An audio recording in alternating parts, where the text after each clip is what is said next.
Good morning. I'm going to call the CREC to order. Morning to everyone. I will introduce who we have up here. To my far left is Jen Flood, the State Budget Director. Immediate left is Rachel Eubanks, State Treasurer. My immediate right, Marianne Cleary, House Fiscal Agency, and I'm Catherine Summers, Director of Senate Fiscal. So we are here as required under statute, under MCL 18.1367B, that prescribes the parameters for the Revenue Estimating Conference, one in January and a second one in May. The May Revenue Conference, in addition to January and May, both, we make forecasts for the fiscal year in which the conference is being held and the next two ensuing fiscal years. And then the May Revenue Estimating Conference also includes expenditure forecasts for Medicaid and for human services caseloads. So, with that, are there any opening comments? No? All right. So turning to our agenda, first on the agenda, we will hear from Gabe Ehrlich and Inwo Zhang on the U.S. and Michigan economic outlook and state revenue estimates. Please come forward. I will read bios quickly while you're getting set up.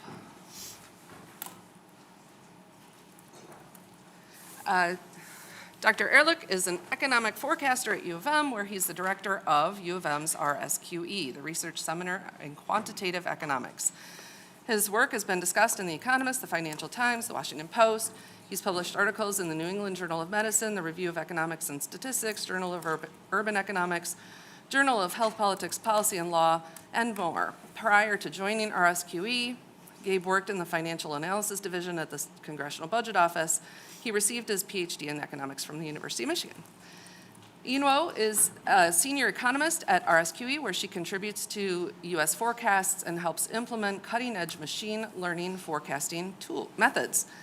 Prior to joining RSQE, she received her PhD in economics from Princeton and a bachelor's degree in econ and math from the University of Rochester. Welcome to both of you. Thank you. Can you guys hear me? No. Can you guys hear me? Cool. Awesome. So thank you for the introduction. It's always a great honor to be here, and I'm super excited to present our U.S. economic outlook in front of all of you.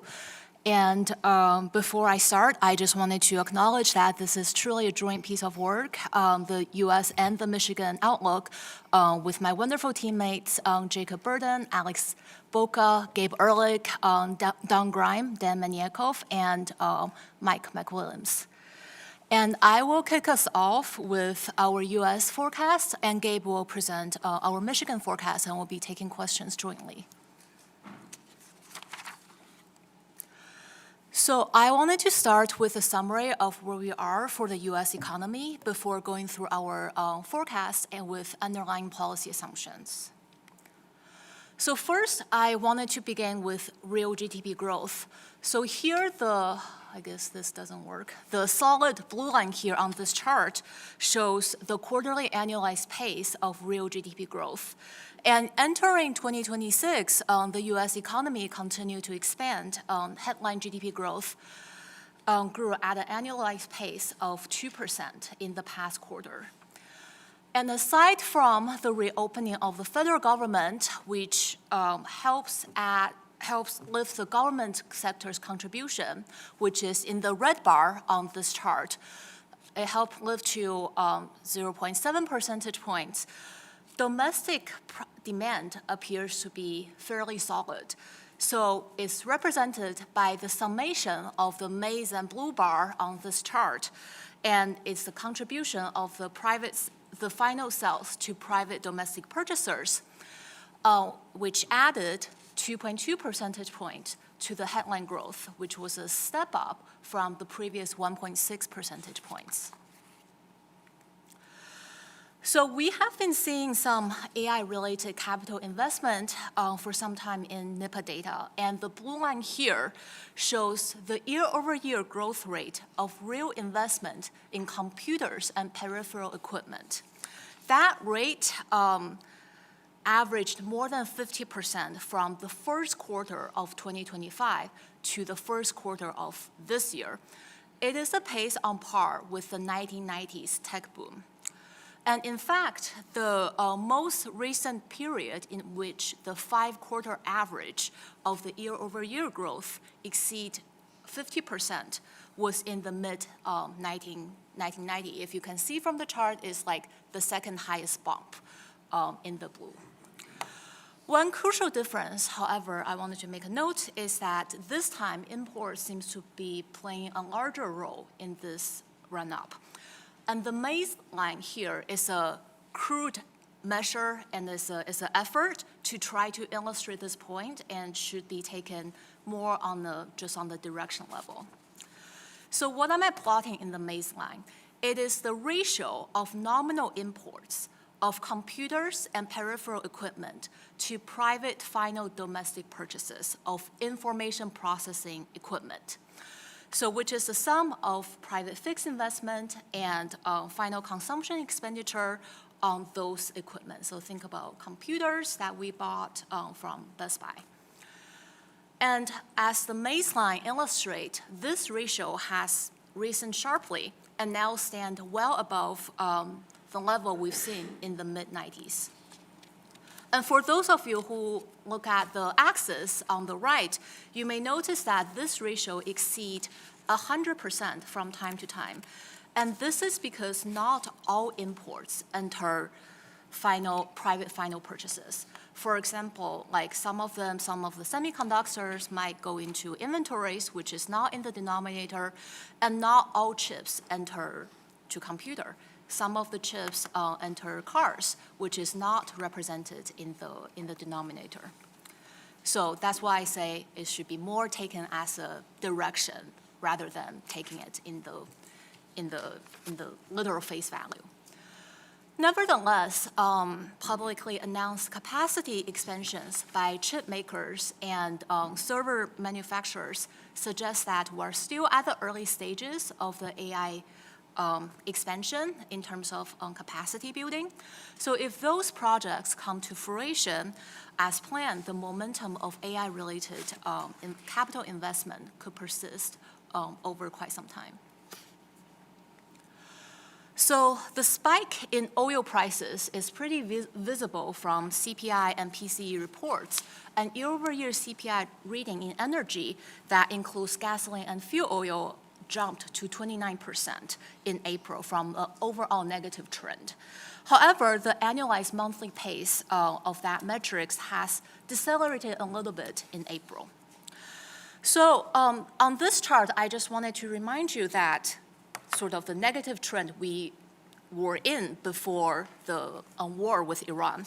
So here what I'm plotting is the real price of gasoline, which would deflate the average monthly price of gasoline by headline CPI and convert to $20-25. It was actually quite low before the shock compared to 2022.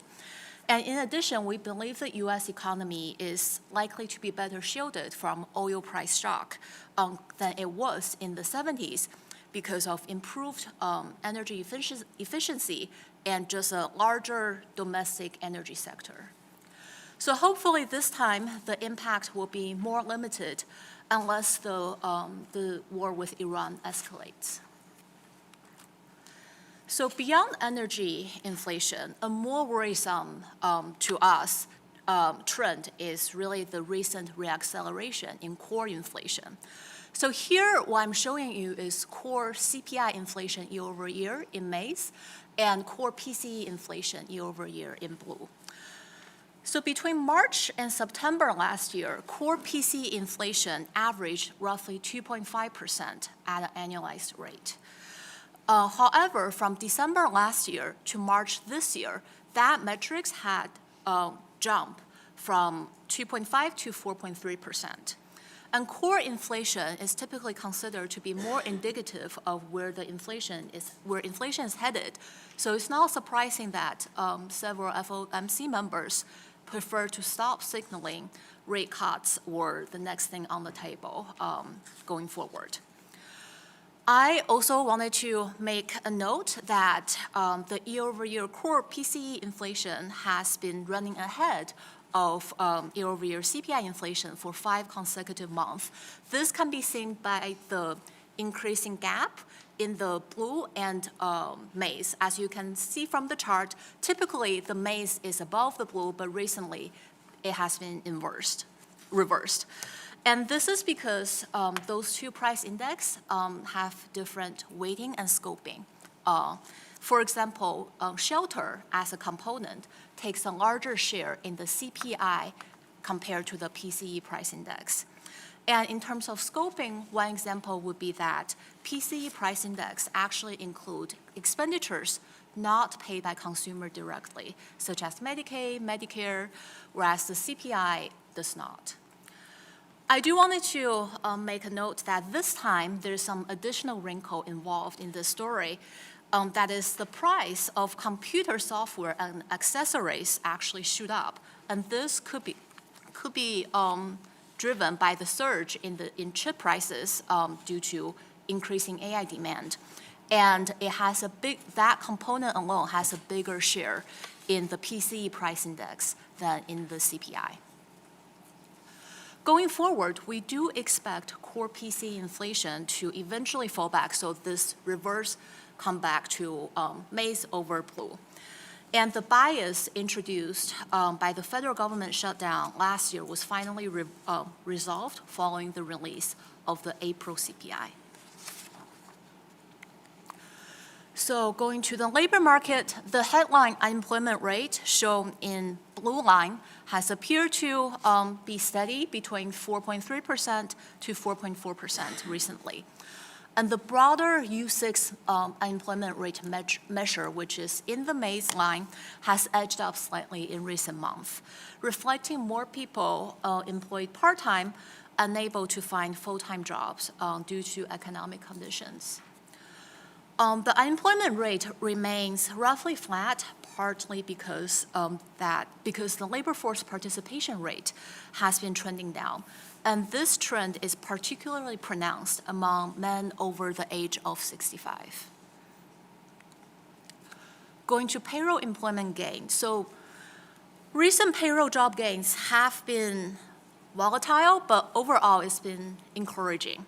So the maize line I'm showing is the monthly job gains, and the blue line shows the 3-month average, so it's a little bit smoother. Private payroll job gains averaged about 86,000 per month from January to April this year, the strongest 4-month stretch since late 2024. Meanwhile, the government sector waits on payroll gains. The federal employment continues sliding, and the combination of state and local job added isn't enough to offset that trend. Job opening rates appears to have stabilized from data by both the BLS and Indeed.com. I wanted to take a step back to connect this chart versus the previous chart, which is our unemployment rate, and say that gauging the break-even payroll employment gains needed to keep the unemployment rates flat remains extremely challenging these days because of limited timely data on immigration flows that could be particularly affected by current political environment. Nevertheless, we think the labor market appears to be less vulnerable than the second half of last year, but is far from strong, as you can see from this chart. So, unsurprisingly, consumer and small business sentiment has weakened notably since tensions with Iran escalate in last February. The yellow line here, I'm showing the University of Michigan's consumer sentiment, which reached a record low of 48.2 in its May preliminary release. By contrast, the Consumer Confidence Index by the Conference Board actually remains relatively steady. The blue line shows the small business optimism, and as you can tell from the chart, optimism among small businesses also softened since March.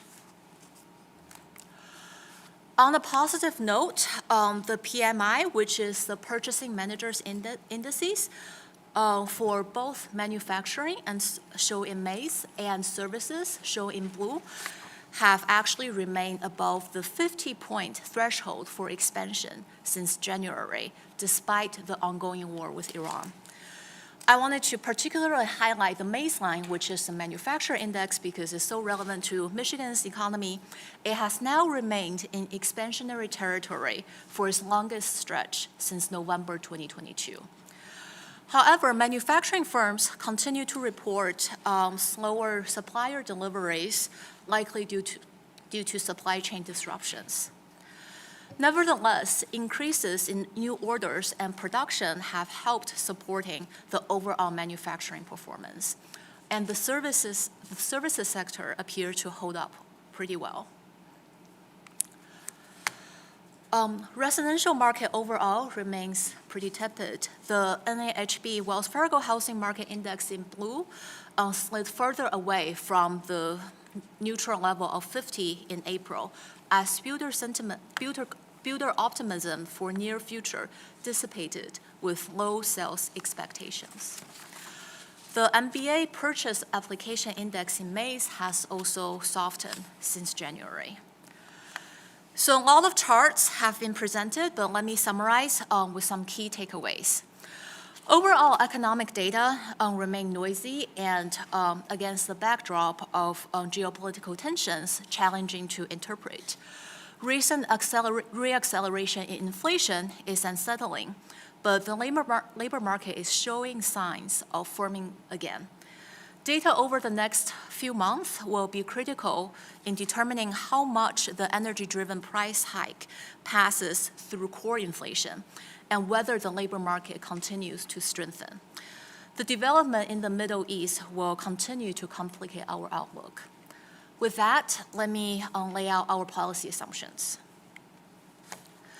So the effective tariff rate dropped in recent months despite the Section 122 tariffs. Monthly readings derived from Treasury statements retreated to 7.4% in March, despite the 10% temporary Section 122 tariffs took effect shortly after the IEEPA tariff was overruled. And we believe that the tariff outlook appears to have moderated modestly, and we expect the effective tariff rate going forward to stay roughly flat around 8% through the end of 2028.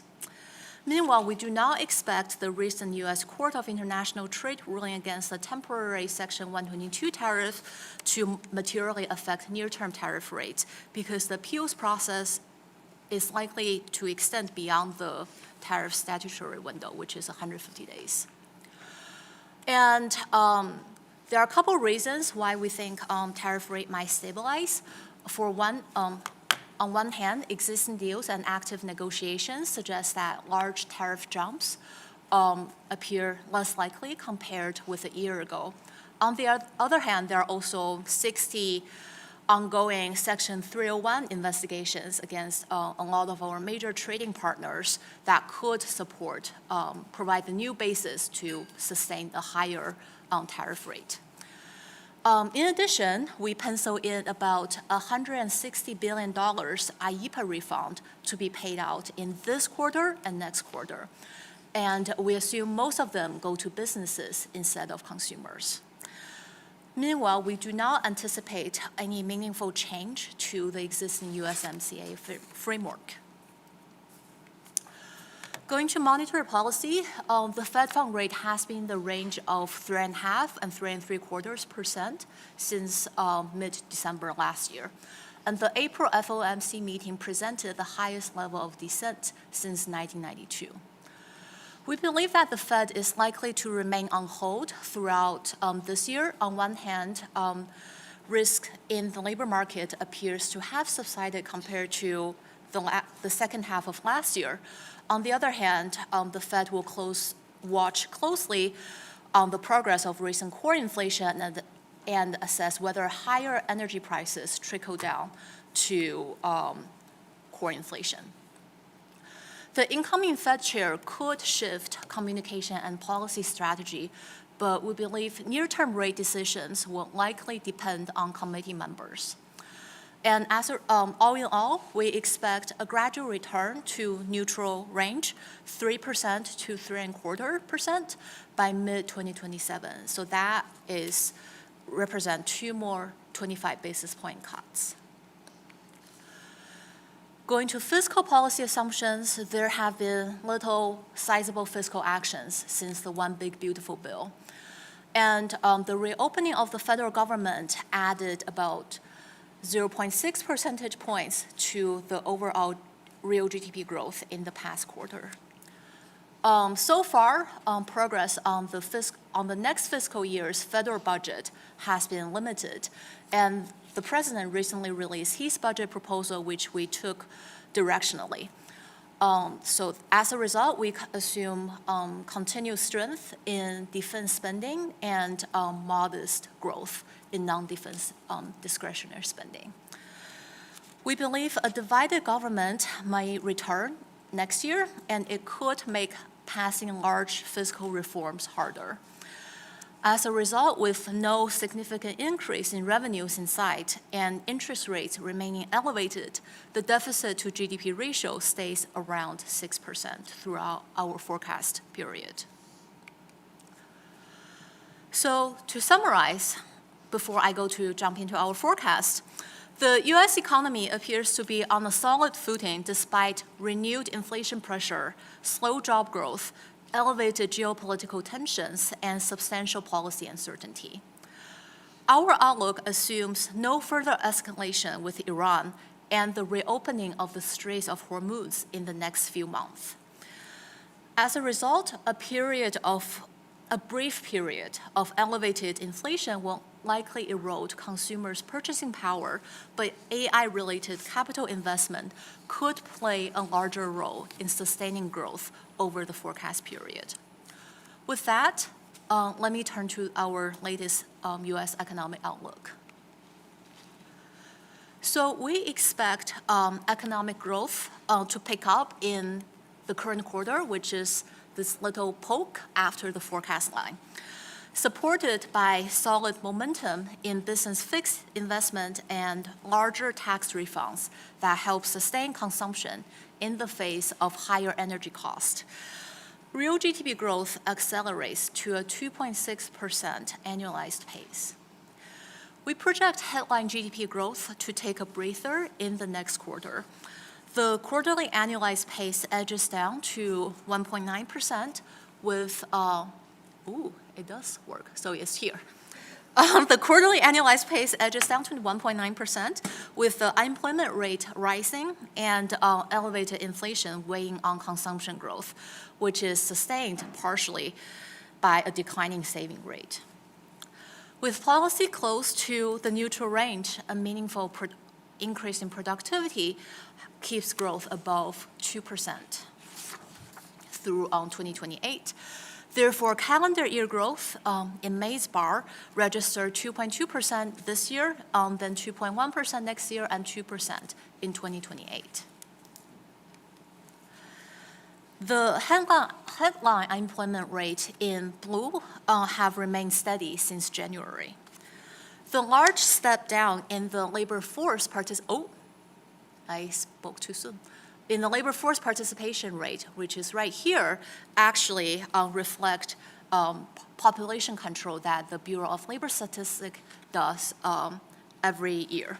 It has since edged down further to 61.8% in April.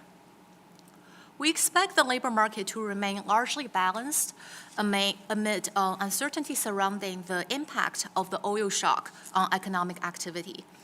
The unemployment rate will rise gradually to 4.5% by the end of this year as negative drag from the oil price spikes dissipates. Meanwhile, we expect the participation rate to edge down slightly further because baby boomers continue to retire amid slow population growth. Going forward to payroll job gains, we expect monthly job gains in blue to continue its recovery from late 2025, averaging 79,000 in the current quarter, which is the poke here. After some soft patch in the second half of this year, job gains accelerates to roughly 80,000 per month over the remaining forecast period. As you can see, from most of these gains are supported by private job gains, reflected by the overlap between the total employment in blue and the maize line, which is the private job gains. Now moving on to inflation. So here I'm showing you the year-over-year consumer price inflation, which is in maize. The headline CPI inflation jumped from 2.4% in January to 3.8% in April, largely reflecting upward pressure from energy prices. Core CPI inflation also poked up to 2.7% in April. We expect core CPI inflation to remain elevated through this year as higher energy prices trickle down to goods and services. Headline CPI inflation plummets, as you can see from the yellow, it quite literally just dropped as oil prices quickly return toward pre-disruption levels after the Strait reopens. And let me just remind you again, the pre-disruption level was pretty low. In blue, you may notice there's a small poke in the first quarter of 27 in year-over-year core inflation term. And this is partially a statistical artifact of the federal government shutdown last year. So the base in 26 Q1, which is the previous quarter, was slightly underestimated. So moving on to interest rate, the 3-month Treasury bill rate hovers around 3.6%, which is in red through 2026, before declining to 3.1% by the second half of 27 as looser monetary policy sets in. We expect the 10-year Treasury rate in blue, which has been stubbornly high, as you can see from this chart, to decline modestly to 3.9% by the end of 2027 and stay here. Mortgage rate in maize stays above 6% through the first quarter of 2027, then edging down to 5.8% by the end of 2028. We expect the spread between the 10-year and the 2-year, which is the gap between the blue and the green, to continue widening throughout our forecast period. We expect the housing market to improve gradually. The singles family start, which is in blue in this chart, stay relatively restrained through this year amid low builder sentiment and higher inflation. Starting from next year, it recovers steadily to 981,000 units in the fourth quarter of 2028, supported by lower mortgage rate. Throughout our forecast period, multifamily housing start, which is in the green line here, edged down because of elevated construction cost, a slowdown in immigration, and improvement in single-family affordability. So this is my last slide of the day, and as usual, I will conclude with risk. Tension with Iran remains a wild card throughout our forecast horizon, and our outlook assumes no further escalation and that the straits are unblocked within a few months. While the U.S. is somewhat more shielded from oil price spikes, it likely could and would suffer through supply chain disruptions should the conflict continue or escalate. On the other hand, if the straits reopen sooner and damage to energy extraction and processing infrastructure proves less severe than currently believed, energy prices could come down faster than we currently pencil in. Monetary policy remains another source of risk. With the newly appointed chair and recent dissents, it remains unclear on what direction the committee will go.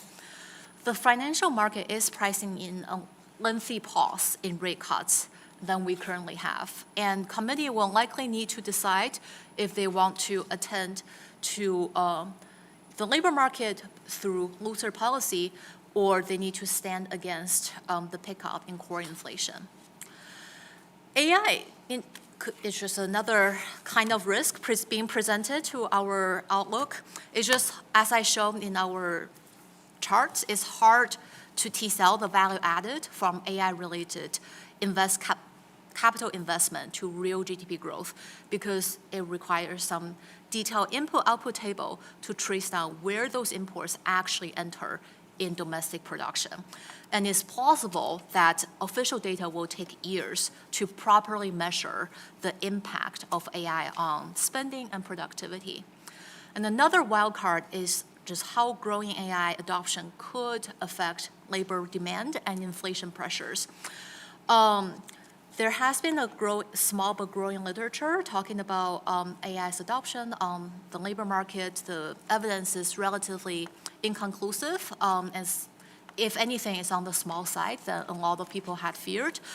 As a result, we believe most of those effects will be large or could grow larger outside of our forecast window. And this concludes my presentation for the U.S. outlook, and now Gabe will share our Michigan outlook. Thank you. Well, thanks, Yinwo, and thanks again to our hosts for inviting us to present today. It's always an honor to participate in Michigan's Consensus Revenue Estimating Conference. And I'm excited to share our outlook for Michigan's economy over the next few years with you. But before I do that, I've got to take the opportunity to brag about my team. Yinwo is too modest to brag, so I've got to do it on behalf of the whole team by telling you that RSQ actually won the Consensus Economics Award for the most accurate 2025 U.S. economic forecast. So it's a privilege to work with all of the team, and I appreciate all of their hard work. So anyway, I'll start as usual just by showing you where Michigan's economy stands in the latest data. And this graph shows you two different measures of employment here in Michigan. The blue line shows what we call payroll employment, which is the number of jobs in Michigan excluding self-employment. And the yellow line shows what we call resident or household employment, which is the count of employed Michigan residents, including the self-employed. And I know that State Labor Market Information Director Wayne Rourke will be presenting later this morning, so I just want to point out the official term, the government-approved term for this series is household employment. I often call it resident employment because I think that conveys more clearly on what it's about, but it ultimately comes from a survey of households, so it's officially called household employment. Both of these lines show you 12-month growth rates, and they end in March 2026, which is our most recent Michigan data. And you can see that there's a gap in the yellow line for October 2025. That was also in some of Yinwo's slides. That's because the data was not collected during the federal government shutdown last fall. Both of these measures have been decelerating over time, but you can see they've diverged since about the middle of 2024. With resident employment growth decelerating more significantly than payroll employment growth. Payroll jobs declined by about 0.2% in the 12 months leading up to March, while resident employment declined 1.6%. But even though the count of employed Michigan residents has been falling, Michigan's unemployment rate has actually held stable for a while now. It's hovered at 5% over the past 5 months through March. And you might wonder, well, how can the unemployment rate be steady at the same time that the number of employed state residents is falling?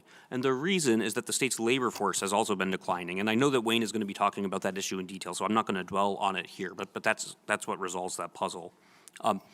You can see in the green line that the Metro Detroit unemployment rate has crept up slightly recently from about 4.7% last summer to 5.2% in March. And on the west side of the state, the Grand Rapids unemployment rate fell to 3.9%. And in the very most recent data right at the end of the chart, the Grand Rapids unemployment rate fell to 3.9% after we apply our own seasonal adjustment, and that's lower than it had been running recently. So with that, I'll turn to our forecast for the Michigan economy. And I'll begin also by talking about some of our key policy assumptions. And obviously, Yinwo already mentioned a lot of our policy assumptions, but I wanted to talk about them through a more Michigan-specific lens. So starting with tariffs and trade, honestly, our perspective is that not a lot has changed in practical terms for the auto industry in terms of the tariff and trade landscape from the January CREC.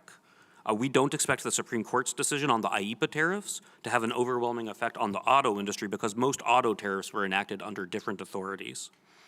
So, just like in January, we continue to expect the 2025 tariffs will eventually produce a small boost in domestic auto production, but at the cost of to consumers of over $3,000 per vehicle on average. We've assumed that the upcoming review of the United States, Canada-Mexico agreement, or the new NAFTA, will not produce any major changes, at least through our forecast window, which ends in 2028. But obviously, that's a wild card in our forecast.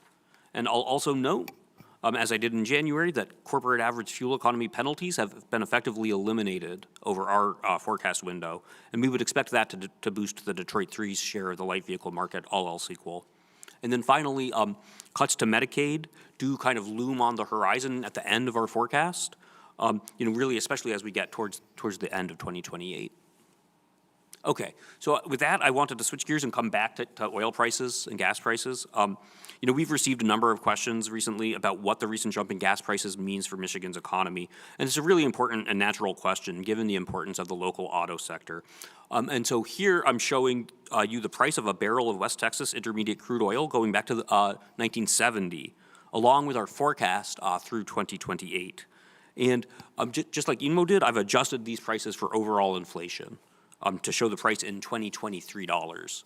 And if you see this vertical line, that's kind of the where the forecast begins. And if you look, right after the vertical line, that's the price level that we've penciled in for the second quarter of this year. So that's the jump in prices, and you can see it's meaningful. As Inmo mentioned, we do project a declining path in prices from here, so kind of getting back, toward the pre-war level as we move through the forecast. But I want to point out a few things about our projection. First, although this obviously is a significant increase in the price of oil, if you look at where we were late last year, so just before the forecast begins, right here, we actually started from a pretty low inflation-adjusted oil price, in a historical perspective. And we don't expect real prices to go as high as they did after Russia invaded Ukraine. So you can see, I have mixed luck with this pointer, but here you can see that's the after Russia invaded Ukraine, and you can see we don't project prices to get that high. And as Inmo discussed, we do expect prices to trend back toward their pre-war level over the forecast. So, in our perspective, that does put a limit on the damage we would expect and the fallout to Michigan's economy from the the jump in gas prices. And I also want to point out that the U.S. economy has become less sensitive to the price of oil over time, both because U.S. production has increased, right, domestic production has increased, and also because the U.S. economy now uses less oil per dollar of economic activity than we did in the past. So with that as background, I've got lots of words on this slide, but I just want to talk you through our thinking about the spike in gas prices and its effect on Michigan's economy. And I just showed you our projected path for oil prices, and it feeds through to our forecast for Michigan through our U.S. economic forecast.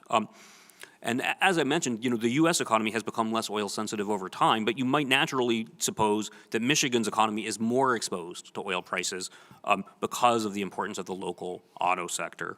And we used a statistical approach called local projections analysis to investigate this question. And if I had like a really nice clear takeaway, I would show you, a nice graph, pretty graph, and tell you, okay, and this is the effect we estimate.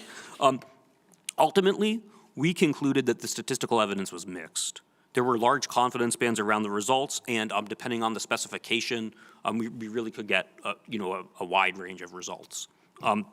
There's actually a decently sized literature studying the economic effects of oil price shocks. And an important theme in that literature is that you really have to account for the overall level of economic activity, preferably worldwide, when you try to estimate the effects of oil price shocks. And the basic logic is that, the price of oil can go up either because there's a supply disruption or because the world economy is running hot and there's a lot of demand for oil. And obviously the reason oil prices are high will matter for oil's effects on the economy.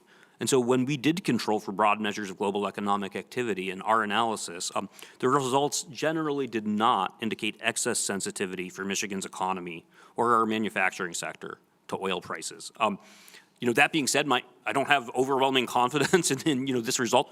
There's a limited amount of statistical power in these techniques. Just coming back to if you look at this graph of oil prices, you can see there haven't really been that many kind of distinct episodes of oil price shocks. So, it's not that we have so much data to work with when we do this type of analysis. But that is what we found. So we definitely view the oil price shock as a downside risk for the state economy, but the main effect in our forecast comes through the broader U.S. economy. And two additional caveats to that statement are that consumers will still absolutely feel the impact at the pump. And second, we would expect the effect to grow over time the longer oil prices stay elevated. So that is how we see that. So turning to light vehicle sales now, the national sales pace finished at 16.2 million units last year. The pace dipped after the expiration of the EV tax credits last fall. So you can see, a little bit of a dip here. And that was after the expiration of the EV tax credits, which we believe pulled forward some demand. In addition to higher gas prices, we're facing supply disruptions for aluminum, and arguably we may be headed back towards another chip shortage as well. Additionally, we expect automakers to take a cautious approach to production given the uncertainty surrounding the trade environment. So putting it all together, we expect total sales to come to 15.7 million units this year and 15.9 million units per year in 2027 and 2028. So that's the yellow line. Looking at the blue line, which shows you Detroit 3 unit sales, we're projecting Detroit 3 sales to hold roughly steady around 5.4 million units per year over the next few years, with the boost from the elimination of the CAFE penalties on the one hand, versus high gas prices and supply disruptions on the other hand. So, roughly stable in terms of Michigan vehicle production. This slide shows you our forecast for the level of payroll employment in Michigan through 2028, along with the history going back to the start of the 2000s. I want to point out that the payroll employment data has been revised since the January crack, and obviously we discussed, that there was likely to be a substantial revision in January. But, just looking at this graph, the state's performance over the past year looks weaker than we were looking at in January. The data now shows that Michigan lost 8,000 jobs from the first quarter of 2025 through the first quarter of this year. We're expecting modest growth to resume over the next few years as the broader environment begins to stabilize. Measuring from the end of 2025 to the end of 2026, we're projecting 6,000 job gains this year, and then another 11,400 job gains from the end of this year to the end of 2027, and another 6,500 during 2028.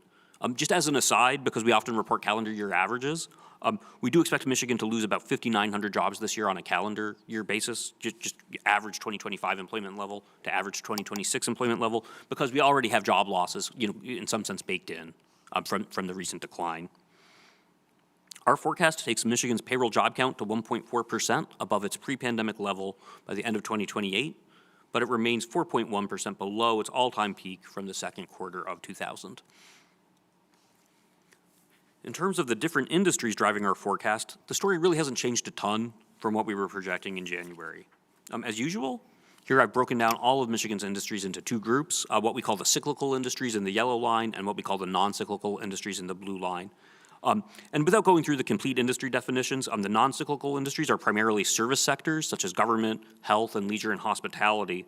And then the cyclical industries include sectors such as manufacturing, construction, finance, and business and professional services. And the employment in the cyclical industries tends to move more closely with the business cycle than employment in the non-cyclical industries, and that's why we gave them those names. And of course, the exception to that pattern was during COVID when both groups lost jobs. So on a calendar year average basis, if you look at the yellow line, we project the cyclical industries as a whole in Michigan to lose about 17,000 jobs this year. Again, because they have been declining recently. But we do expect employment in these industries to hit a cyclical bottom around the middle of this year. We have seen some recent announcements of layoffs in the finance and auto sectors, but on the other hand, GM is also gearing up to begin hiring more workers at its Orion assembly plant soon. The cyclical industries recover about 4,500 jobs next year and 3,000 jobs in 2028, with modest growth in construction, manufacturing, and finance, partially offset by job losses in trade, transportation, and utilities. And that includes retail trade, so people working in stores, obviously, that sector has been losing jobs to online commerce. Also the rise of big box stores, which tend to employ fewer workers per dollar of merchandise sold. So coming now to the blue line, We're projecting growth of about 11,100 jobs in the non-cyclical industries this year, slowing to about 8,900 next year and 6,300 in 2028. Government and healthcare have really been driving the gains in this category recently, and total job gains in Michigan. I've already mentioned that we expect the funding landscape for healthcare to be tricky as we move, toward the back end of the forecast, and that's one of the reasons we expect job growth in these industries to slow down. Okay, this slide shows you our forecast for Michigan's unemployment rate, and I have to be honest, there's not a lot to say when your forecast is a flat line, but that's basically how we see it. So there it is. Michigan's unemployment rate has been pretty steady at 5%, for a little while now, and that's about where we expect it to stay over the forecast. And an important reason is the decline in the labor force participation rate. We expect that to, limit any potential increases in Michigan's unemployment rate, which is what we've been seeing recently, and I'll show that next. So this slide shows you Michigan's labor force unemployment rate. And just a few points. Obviously, labor force participation fell quite a bit during the COVID-19 pandemic, and then it kind of stayed low for a while. And there was a lot of talk of where is everybody? Why aren't people coming back? And it took longer, I think, than people expected. But in fact, people did come back into the labor force in Michigan. And the labor force participation rate did recover from the pandemic, and then it held steady for about a year and a half. Yes, I have mixed luck with this, but here we go. It held steady for a year and a half before beginning to decline in 2025. You have to be officially a part of the labor force to be counted as unemployed. So the decline in the participation rate kept a lid on the unemployment rate even as the household employment count was falling. And we expect the decline in Michigan's labor force participation rate to continue as demographics work against us, although not as quickly as we've seen recently. We expect Michigan's labor force participation rate to dip from 61.5% in the first quarter of this year to just above 60% by the end of 2028. And just one point is a lot of this is really about demographics. We're projecting the share of Michigan's population aged 65 or older to rise from 20.3% to 21.3% in that time. And again, I think that Wayne Rourke and state demographer Jackie Butler will have a lot more to say about Michigan's demographic picture and how it interacts with the labor force later this morning. Not to put them on the spot, but and this is my final graph for the day. It shows you our forecast for Michigan's personal income per capita in yellow and real disposable income per capita in blue. We're forecasting personal income per capita to grow a bit under 3.5% per year from 2026 through 2028. That would be a little bit slower than the recent pace, but still decent growth. And our forecast takes Michigan's personal income per capita to $73,400 by 2028. So that's the yellow line, and just to make the point, we don't adjust that line for inflation, so it does tend to grow over time. It takes a pretty severe downturn for that to fall, which you can see in the Great Recession period. But generally that line rises. When we adjust for local inflation and personal taxes in the blue line, growth is slower, but it's still respectable, actually. Growth slows from 1.7% last year to 0.6% this year with the pickup in inflation because of the spike in gas prices and all of the factors that Inmo talked about. But growth of real disposable income per capita picks back up to an average of about 1% per year in 2027 and 2028. And so I would say, when I look at this line, I would say that the growth we're forecasting gets Michigan's real disposable income per capita back to near its pre-pandemic trend by 2028. And so I know, I show this graph basically every CREC, and I know it can look pretty similar from one CREC to the next, but I would say that this picture is actually looking a little bit better for Michigan than it was in January. And in particular, the fact that we are getting back towards, close to that pre-pandemic trend is nice to see. Okay, so to wrap up, we expect Michigan's payroll job count to grow at an average pace of about 0.25% per year in 2027 and 2028 after dipping 0.1% this year with, the losses that we've had recently. The unemployment rate remains around 5%, while the labor force participation rate hovers a bit above 60%. And growth of real disposable income per capita averages 0.9% per year through 2028. I'm bringing it roughly back to the pre-pandemic trend. And I realize I skipped over my U.S. forecast bullets to, just to summarize kind of what, what Inmo showed you about our thinking on the U.S. economy. We do expect U.S. real GDP to continue to expand over the next 3 years at roughly a trend pace, around 2% or just a little bit higher. And in particular, when you think about this year, we expect business investment, and in part, driven by the AI boom, to pick up some of the slack from weaker consumption growth. And we do expect inflation to rise to roughly 4% this summer due to the spike in gas prices before it begins to retreat. So with that, I'll wrap up. I just want to note that we'll be releasing our full forecast reports soon, and you can sign up to receive them using the QR code on the right here, if you'd like. And Inmo and I will be happy to take any questions if there's time. Thanks very much.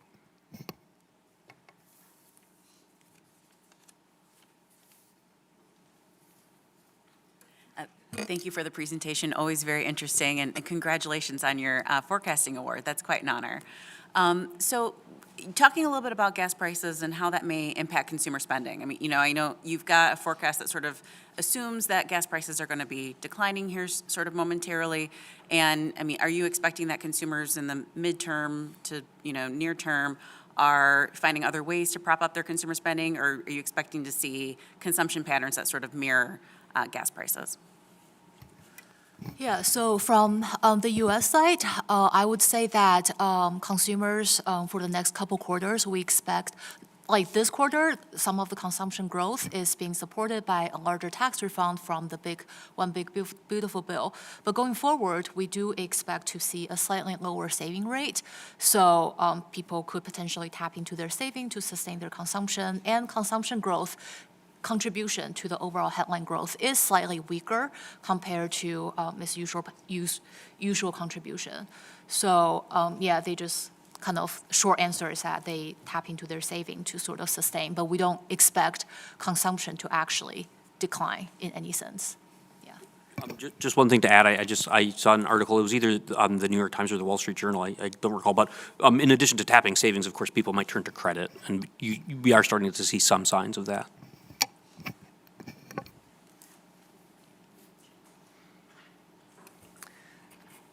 So again, way back to your beginning charts, and you're talking about AI, right? And the impact that's having on sort of the economy. And you have, on that slide, you have huge spikes. Do we continue to see the huge spikes in the future? Does that level off?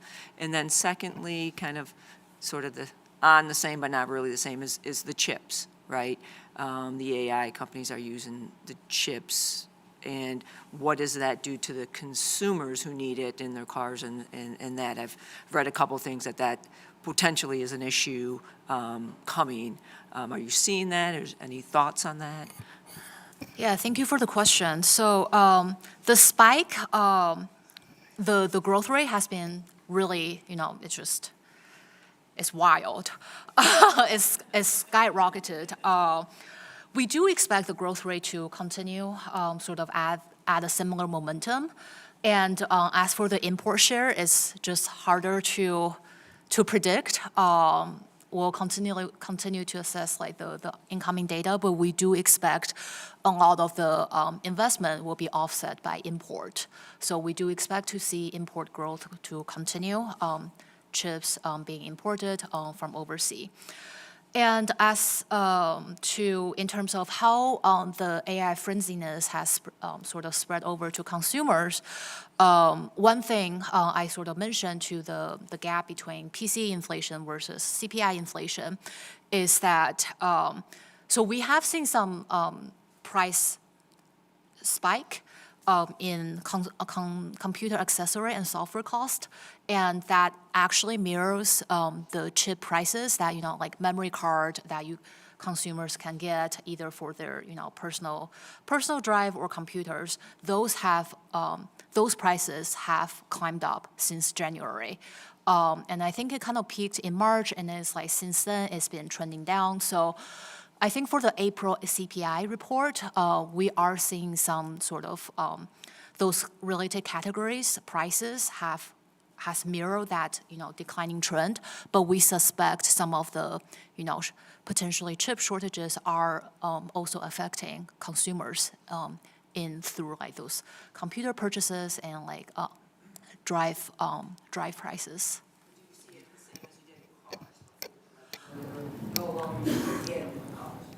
I don't think so. No. That is not what I'm hearing. I hear this talk actually, back in the auto industry again, but it's not the same way that it was, back in 2022, where like, literally like production was being held up. It's more, I think, it's keeping a lot of, supply chain managers pretty busy, and it's definitely, I think, an issue that's on people's minds, but I don't think it's kind of back to where we were in 2022. It's my sense.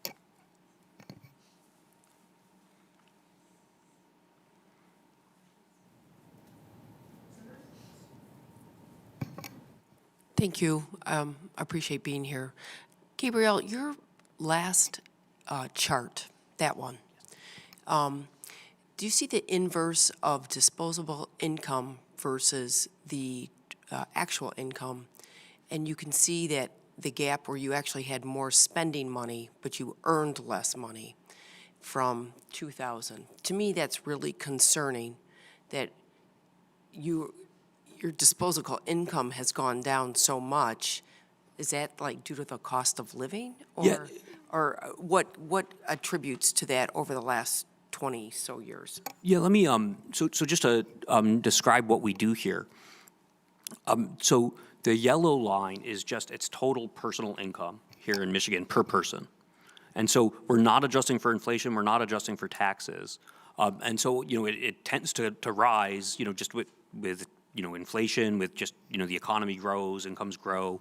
And so that's, the yellow line. In the blue line, what we do is we adjust for local inflation. So we adjust for the Detroit CPI. We don't have a Michigan-wide measure of inflation, but we adjust for the Detroit CPI, and then we adjust for personal taxes. So it kind of represents, people's, take home, or not take home, but after tax, purchasing power adjusted incomes.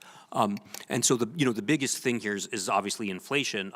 It's very kind of expected in a sense that, the Federal Reserve targets inflation at 2% per year, and they don't always hit that, right? That's as we, all know. But so you would expect like a gap between these lines to be present over time. And so, that's the big thing. And then we also do adjust for personal taxes. But, just one thing to point out, where I think that this chart has become so relevant, since the pandemic, and let's see if I can get this back. There we go. You can see the decline. So personal income or real disposable income per capita jumped actually initially in COVID.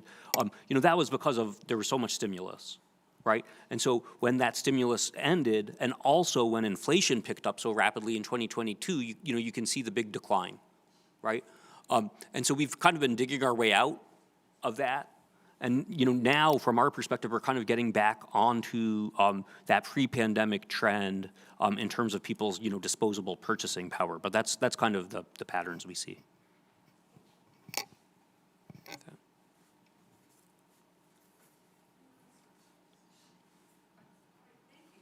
Thank you.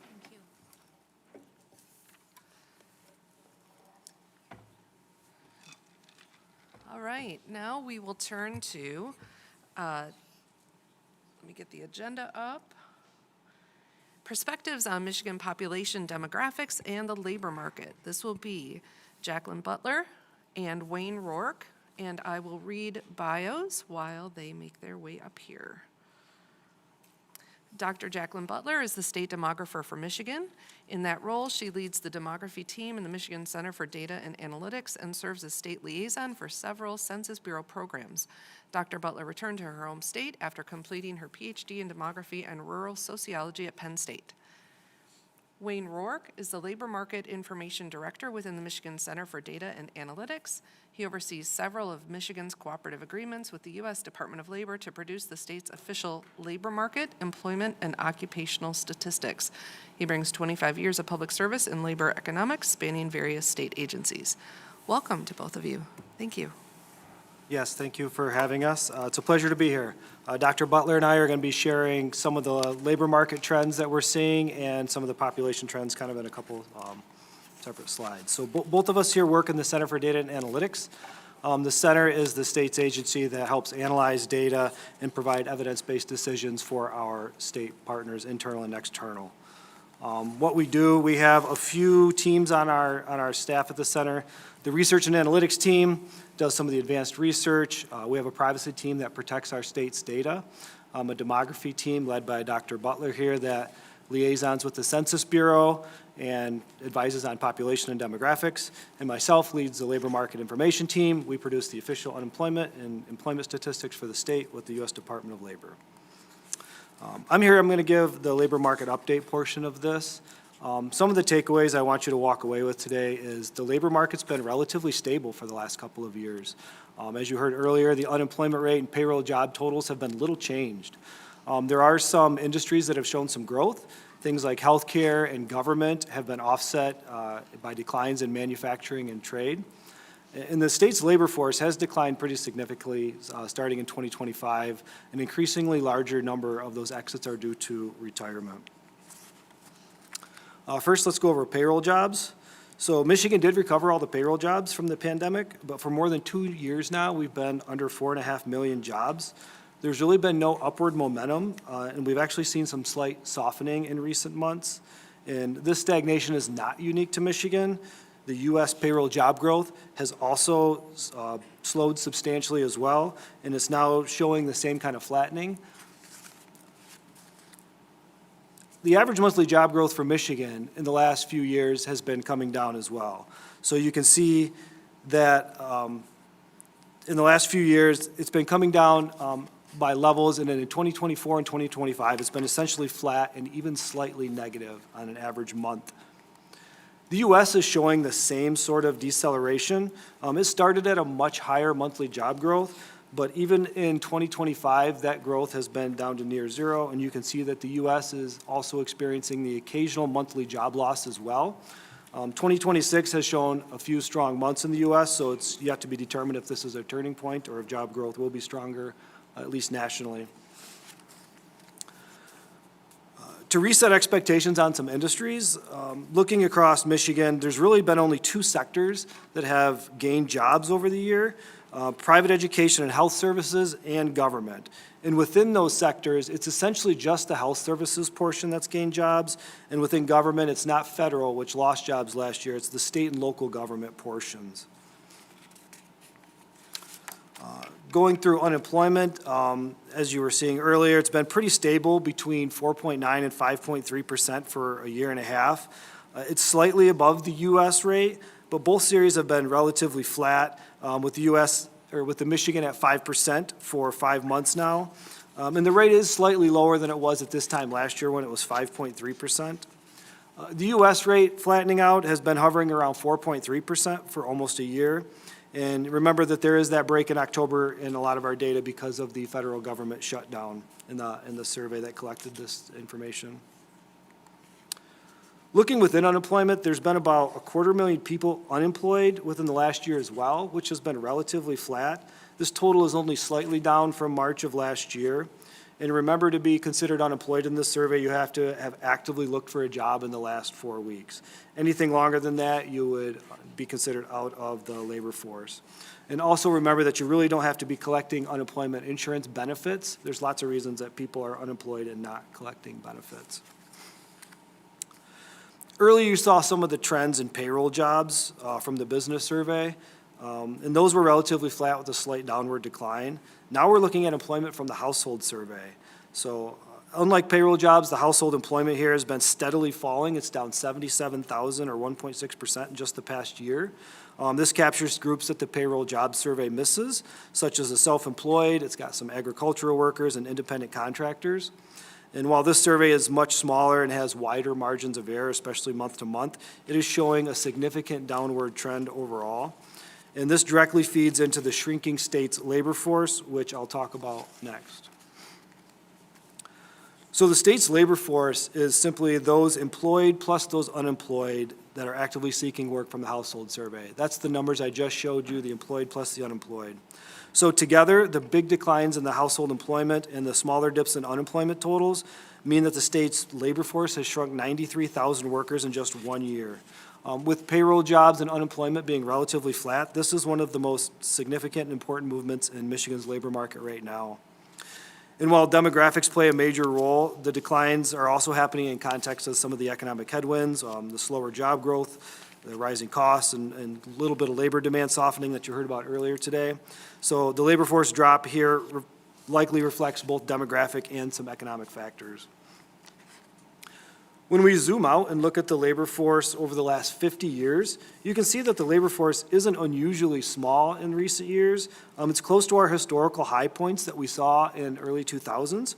However, what is unusual is how quickly the labor force has fallen in just the past year.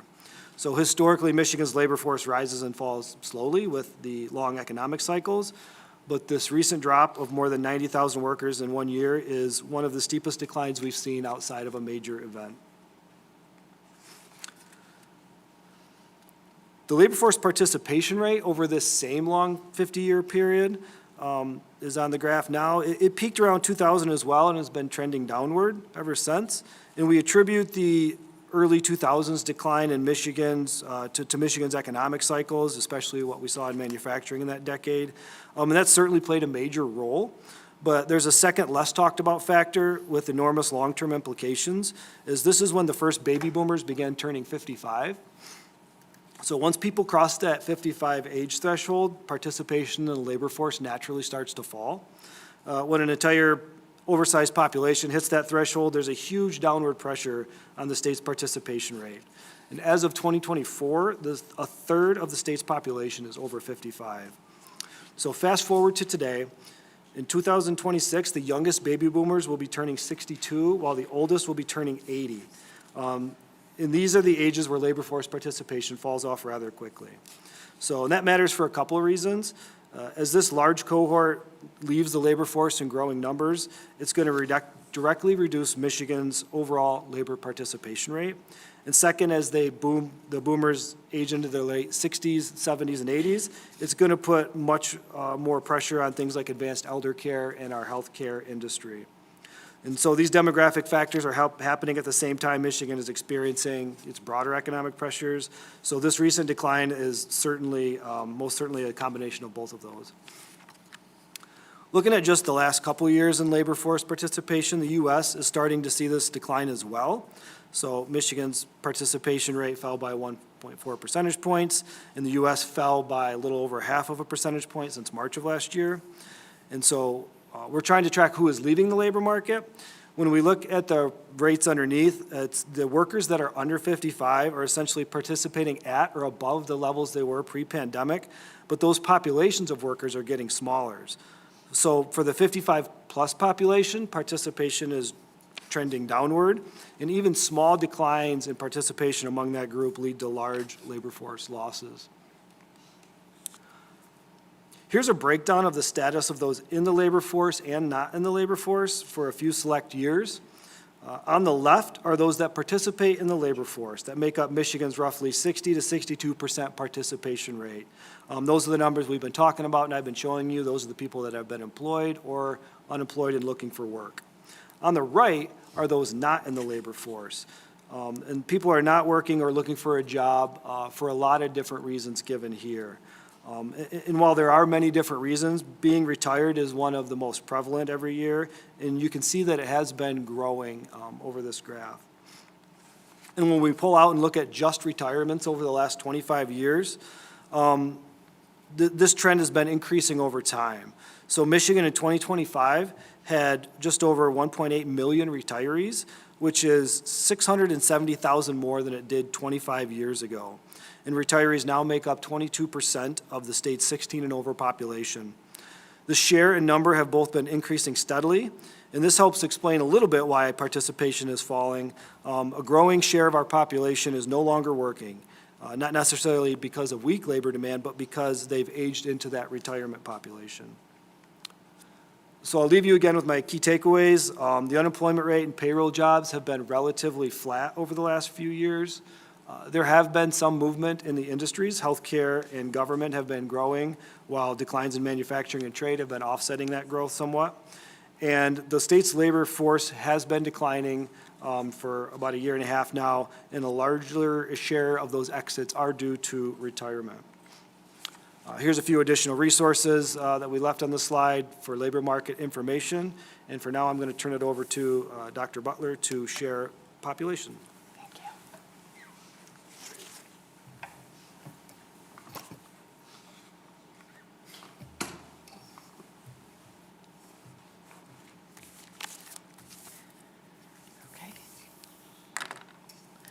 Thank you for Director Rourke for that overview on labor market trends in Michigan, and also for providing an introduction to some of the topics in population aging. I'm going to provide more detail about population aging. However, I'm also going to provide more information about population trends for the younger part of the age distribution, specifically declining births in Michigan. So what I would like everybody to walk away with today are these three key takeaways. The first point is that Michigan has had some migration recovery in the 2020s so far.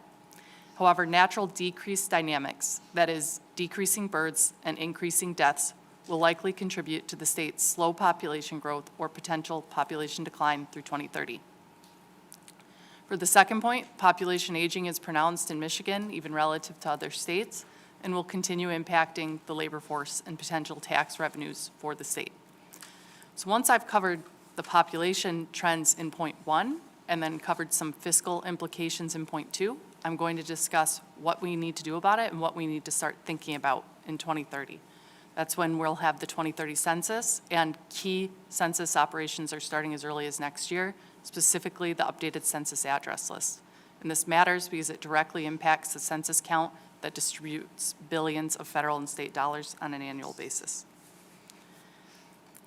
So I'm going to take a unique perspective to population aging in Michigan across the country.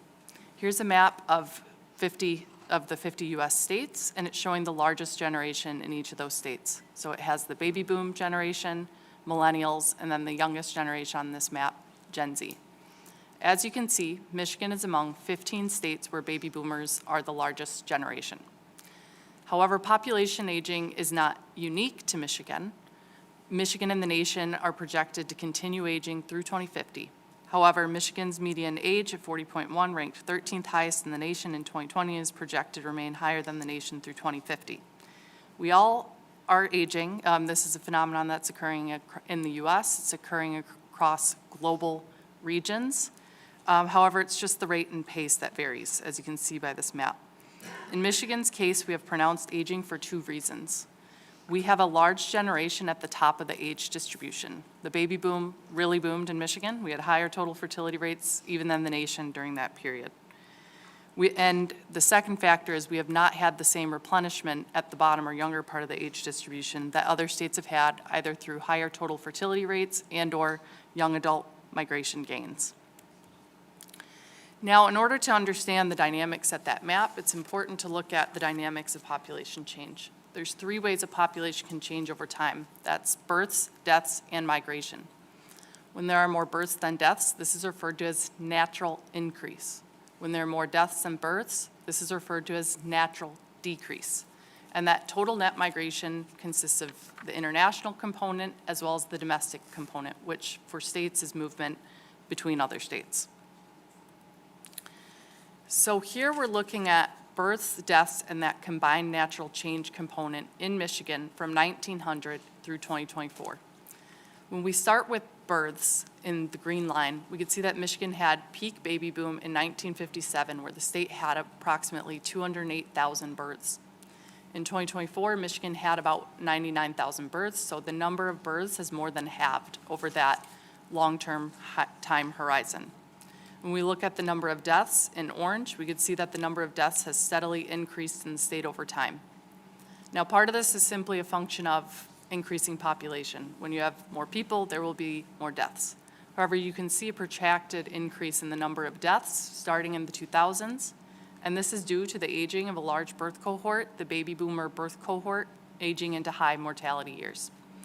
Now, when we look at the combined natural change component in purple, that's births minus deaths, as you can see, Michigan was starting to have sort of reduced population momentum. The natural increase was starting to decline over time. And in 2021, the state pivoted to natural decrease for the first time in the state's history since at least 1900. The state has had 5 consecutive years of natural decrease, and this puts downward pressure on population growth. Here we're looking at total net migration for the state from 1970 through the Census Bureau's most recent estimates for 2025. And as you can see, the Census Bureau estimates that Michigan experienced total net migration that was positive in the 2020s. However, despite this recent estimated migration increase, Michigan has experienced net outmigration most years since the 1970s. Here we're looking at the state's total population every decennial census from 1900 through 2020, as well as the Census Bureau's most recent population estimates for 2025.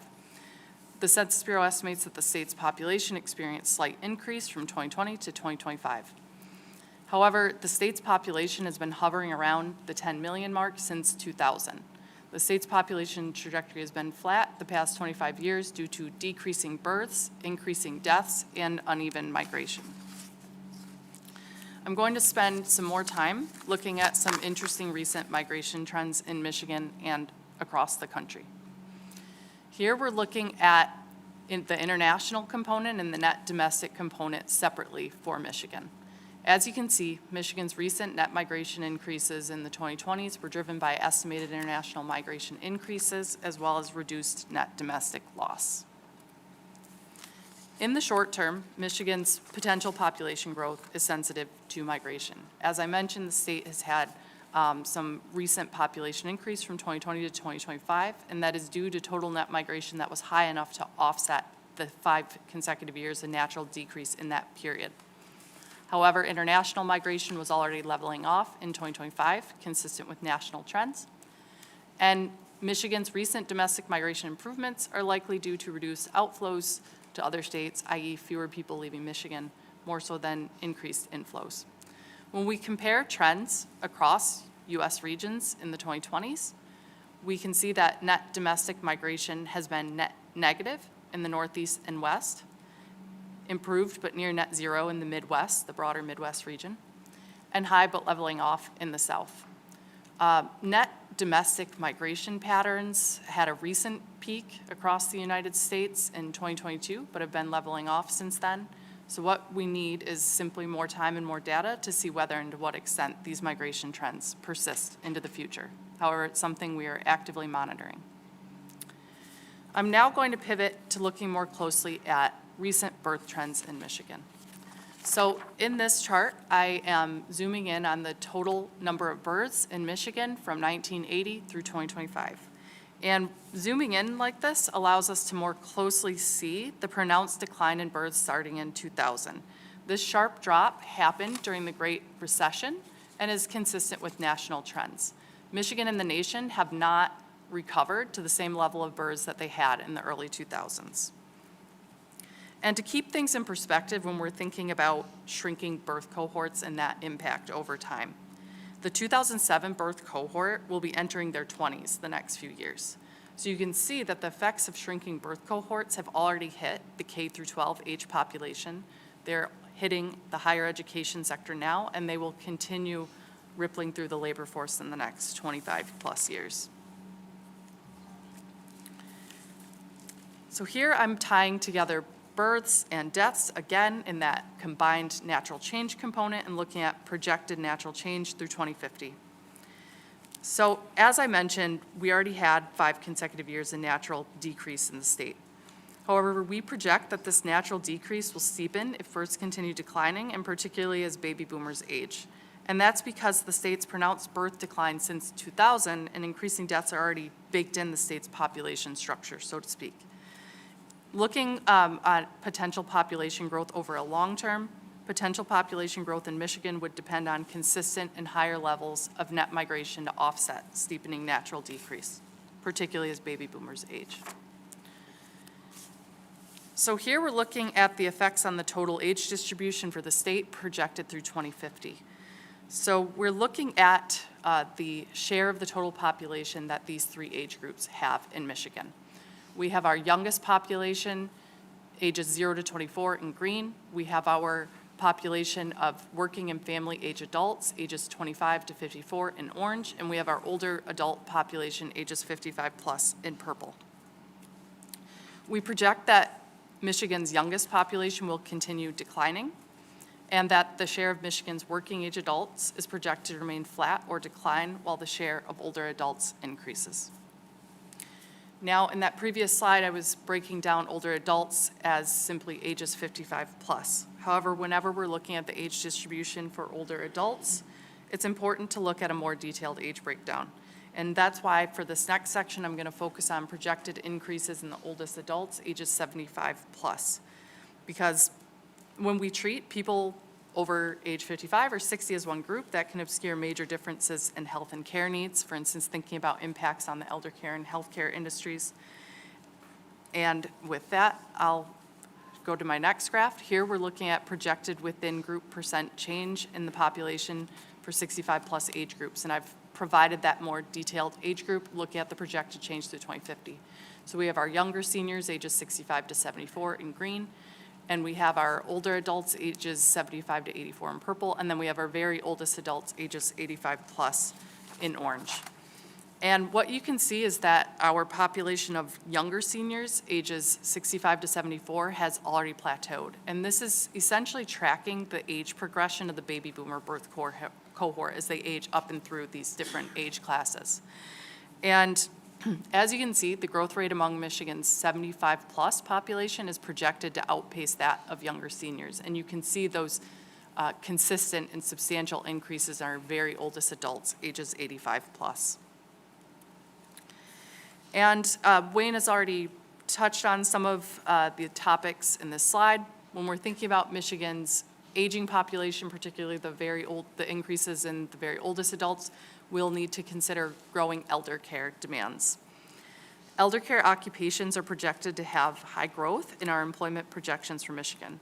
However, Michigan could have labor shortages if growth in the working age population remains flat or declines, and if the healthcare and elder care industries cannot keep pace with increases in the oldest adult population. So now I'm going to shift to implications for Michigan's population trends. And I'm going to start with the youngest part of the age distribution and then come back to the older parts of the age distribution. So we've discussed birth decline in Michigan and thinking about that impact on the K through 12 age population. About 80% of Michigan school districts have experienced enrollment reductions since 2009, according to a Cranes article. Based on our projections, the 5 to 17-year-old population will continue declining in Michigan through 2050. Now, when we come back to thinking about the impact of the shifting age distribution for working age, family age adults versus older adults, population aging will continue impacting the labor force and potential tax revenues. So regarding the first point, population aging strains programs and populations that are sensitive to age distributions. So when we're thinking about formal caregiving, that can impact obviously the healthcare and elder care sectors, also constrain social insurance programs such as Social Security. And I would like to highlight a consideration for informal caregiving. People who are working age adults currently may have more difficulty participating in the labor force if they're caring for aging parents, and particularly if they are also caring for young children ages 1 to 17. Regarding the second point, Wayne provided a much more kind of detailed overview of this, but baby boomers are continuing to age out of the workforce, and there will likely be fewer workers per retiree. And as an example there, Wayne mentioned that our youngest baby boomers are only age 62 currently. I suspect many of them could be participating in the labor force, so we can continue thinking about the impact of labor force exits. And then finally, regarding item 3, less income and assets subject to taxation. If we, in the long term, have fewer working age people, particularly as their share remains flat or declines, that could mean fewer people paying income tax and less revenue from payroll jobs. And as our population of older adults continues to increase in its share of the total population, that would be relevant to the impact of tax policies that are related to age. So we've talked about the population trends. I've covered some of the fiscal implications. Now in this next slide, I want us to think about what we can and should be doing as we head into the 2030 census. The census is a critical funding mechanism for the federal government and for Michigan in particular when we're thinking about state dollars going to our local governments. The census is used to direct billions of federal dollars to the states through programs such as Medicare and Medicaid. Michigan also uses the census to distribute billions of state dollars to local governments through state revenue sharing and transportation funding. So here we're looking at the projected growth rate for Michigan compared to the United States through 2050. As you can see, the Census Bureau projects that population growth will continue slowing in the United States over the long term. Many of the same dynamics that I've discussed today in Michigan, population aging and declining total fertility rates in births.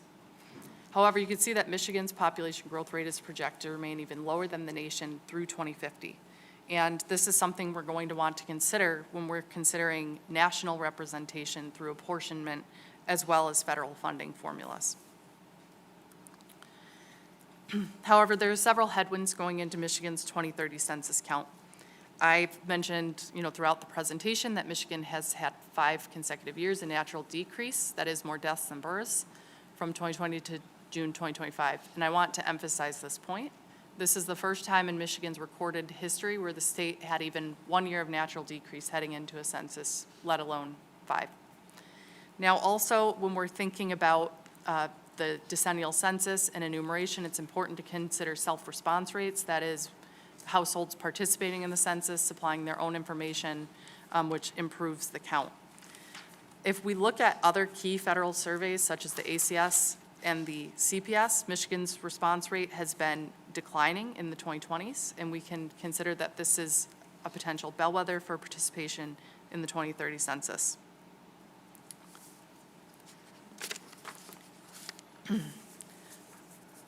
So when we're thinking about key census operations coming up, the Census Bureau's address update operation, also known as the local update to census addresses, i.e. LUCA operation, starts as early as next year.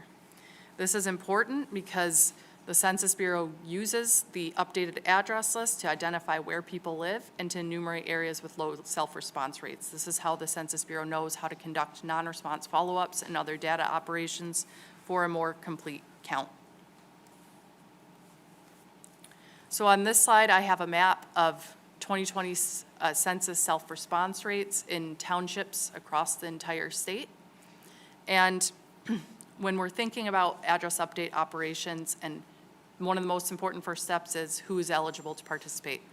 So tribal nations, counties, cities, villages, and townships are eligible to participate. They're also, they can also designate a liaison to do an address update submission on their behalf, such as myself, the state liaison, or state planning regions. So currently, I'm meeting with these local governments across the state, and I'm letting them know about how they can start preparing for LUCA now and how we can help. I'm letting communities know firsthand about the headwinds going into the 2030 census and why an updated address list matters now more than ever, especially in areas with low self-response rates. And my goal is for our state to hit the ground running when LUCA operations start next year so that we can have a strong strategic and streamlined LUCA submission and position our state for a strong 2030 census. So I'm going to just conclude here on the population key takeaways, and we are more than happy to take any questions. Thank you.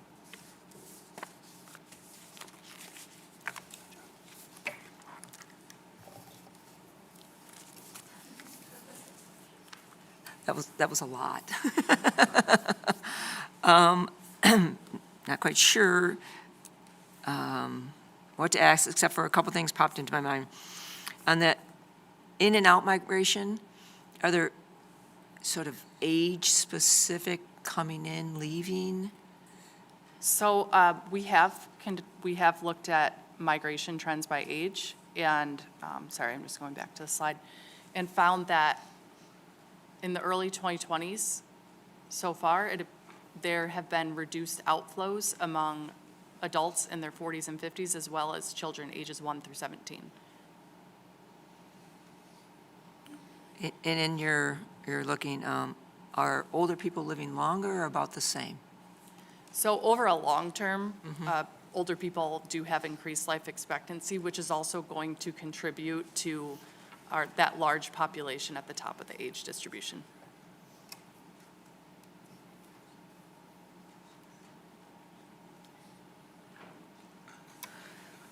This will show our age history. We both used to work on the school aid pupil estimates, and many, coming a long time ago. in many years, there was a survey, and there still is a survey on United Van Lines with in and out, how many people are renting to move in and renting to move out. And then just recently, it was for the first time in a long time, that was positive. And I think that tracks maybe with slide 33. Yeah, they're in migration. So, I know that this is sort of the key, if the natural is decreasing, that these are the places to get population growth. So what are you doing, or what are you seeing that's driving the net domestic trend coming back?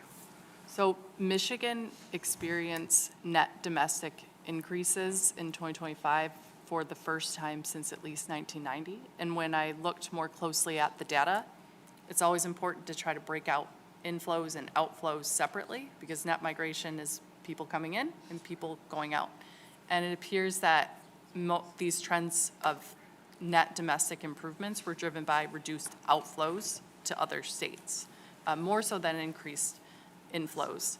Now, in terms of why people move, the top 3 reasons probably wouldn't be too surprising. It's jobs, family, and housing. In Michigan, jobs are a consistently top reason for people moving into and out of the state. During the Great Recession, people lost.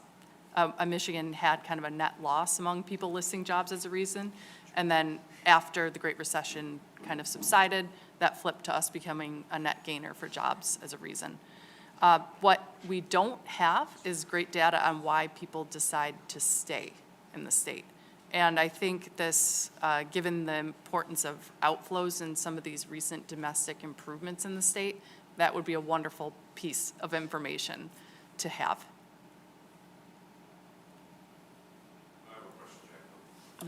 I have a question, Jacqueline. Thanks for being here.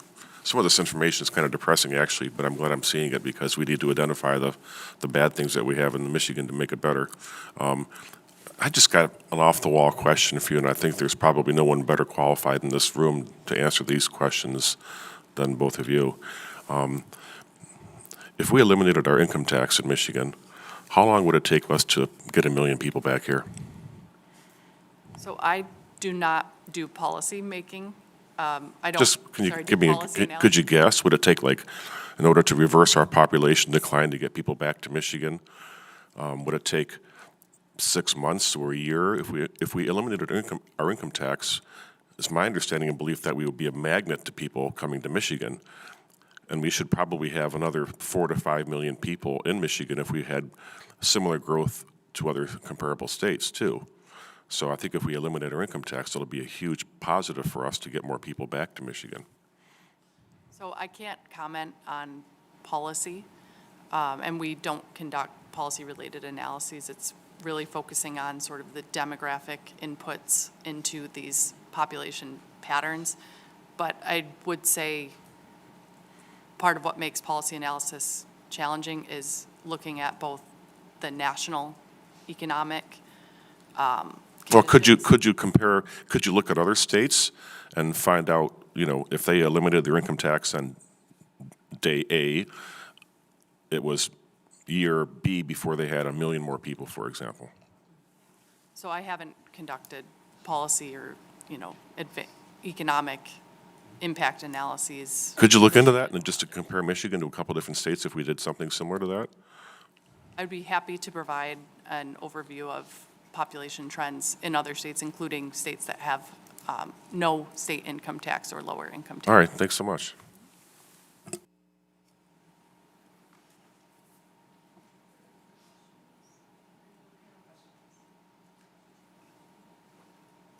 Thank you so much. Thanks for coming and the presentation. I really appreciate it. Thank you. Well, this is a good segue for, since we just talked about K-12 pupil, the populations, we will bring up Ryan Bergen from the Senate Fiscal Agency, Noel Benson from House Fiscal, and Alex Holmden from State Budget Office to discuss estimates of the K-12 pupil membership and foundation allowance. Thank you. Almost right on time, 3 minutes ahead. Thank you. Take it away. And I want to thank the last presenters. They basically did this for us. So here's the slide, and we're good to go. No. Thanks. I'm Ryan Bergen from the Senate Fiscal Agency, here with Alex Holmden and Noel Benson. We will be presenting our updated pupil count estimates for fiscal year 2026, 27, and 28. As the demographers mentioned, these the estimates of total pupil count are largely driven by birth rates, which have been on the decline for a long time, particularly for our purposes since 2005, but have recently seen actually more significant declines. We'll talk about that a little bit in the 28 estimates, but just to get with the numbers, our change for the current year, 25-26, is just down slightly after the revisions of the fall count. You can see local districts down about 300, and public school academies are level.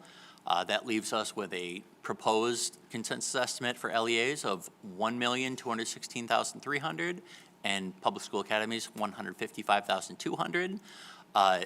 For a net change from the previous year of 12,834 students down, that's with an increase of 850 students to public school academies and a decrease in LEAs. Moving forward to the next school year, 26-27, compared to our January estimate, we're estimating local districts down about 1,000 to a total of 1,204,000. That would be a decrease of 12,300 from the current year.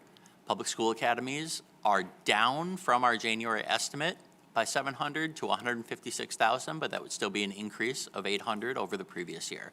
So a total of 1,360,000 students for pupils for the upcoming school year.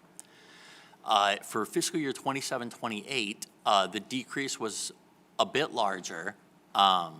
Compared to our January estimate, we have local districts down 3,200 students or pupils, public school academies down 1,000 pupils. A big reason for that is, as the demographers talked about the general population decline, there was a significant drop in birth rates, though. Just between 2021 and 2023, Michigan birth rates dropped 5.6%, which was a significant drop, and it'll be in fiscal year 27-28 that decrease will have a significant impact on the actual count. So what you can see is that the local districts in this forecast are down to 1,190,000. Public school academies are still up, just less than they were in the last forecast, 157,000, which is an increase of 1,000. So that would be a total decrease of 13,000 pupils over the previous year. Also, we estimated the non-public dual enrollment costs in the MyLeap budget. For the current year, we estimate those costs, which were appropriated as one-time dollars, as $3.5 million. We estimate an increase to $4 million. It should be noted, as those were one-time dollars, they would need to be chosen to be appropriated again for 26-27. And there we go. Final, we are tasked with the coming up with a pupil membership adjustment factor. This essentially takes the current year membership divided by next year's membership. You can see for the 26-27, that adjustment factor is 1.0085, and for 27-28, the adjustment factor is 1.0097. And with that, I believe all three of us are ready to take questions.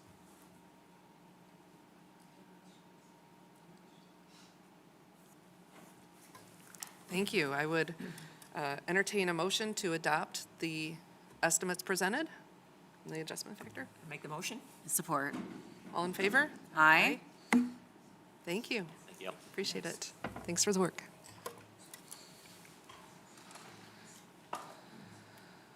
All right. Okay, now we're ahead of schedule, 9 minutes. We will turn to estimates of Medicaid and Human Services caseloads and costs. We will be bringing up John Maxwell and Michael Syracuse from Senate Fiscal, Kevin Korstra and Noel Benson from House Fiscal, and Matthew Ellsworth and Joel Durer from the State Budget Office. Take it away. Thank you.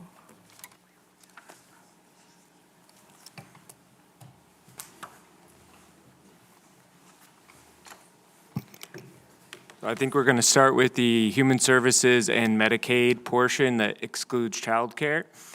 Thank you for the introduction. On behalf of my colleagues, we're here to present those costs.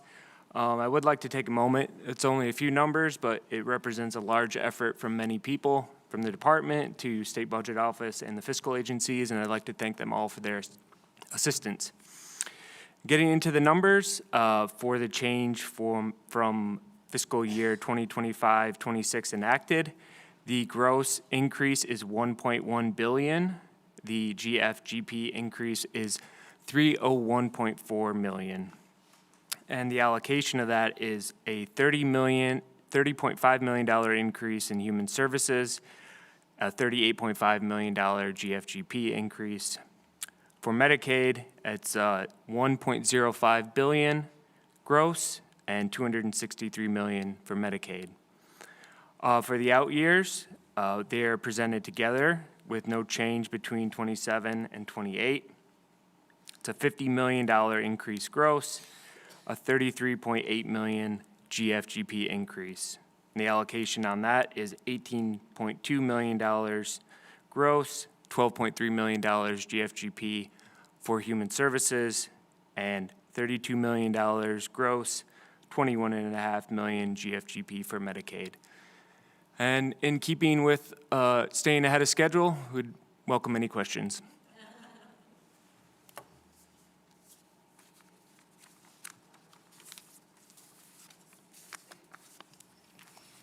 I'll make a motion to adopt the caseload estimates as presented. Second? All in favor? Aye. They're adopted. And I should say, I know, before the K-12 people leave too, but I know all these look like they're quick one-page, summaries, and we all know how many hours you spend, all the staff on working on these. So we really appreciate it for all three, the K-12, the caseload, and the childcare. So thank you very much. All right. Thank you. So now, the other one, the childcare. Just one sec while he pulls that up.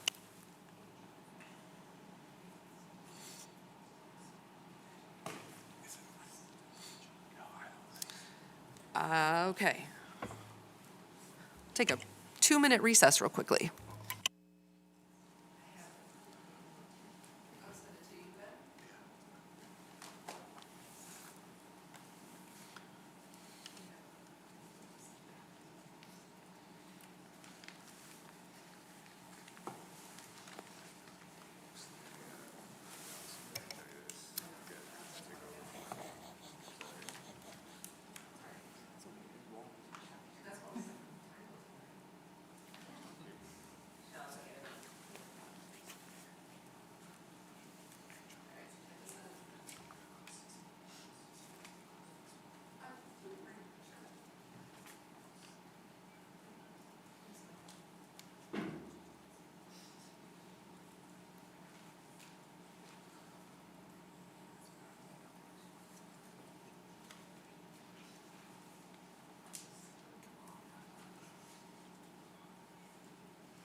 All right, we will reconvene.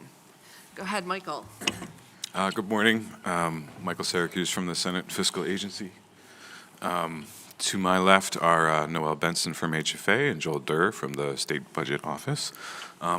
John Maxwell stole my thunder a little bit. I want to thank my correct partners for their expertise and their professionalism. They are a pleasure to work with.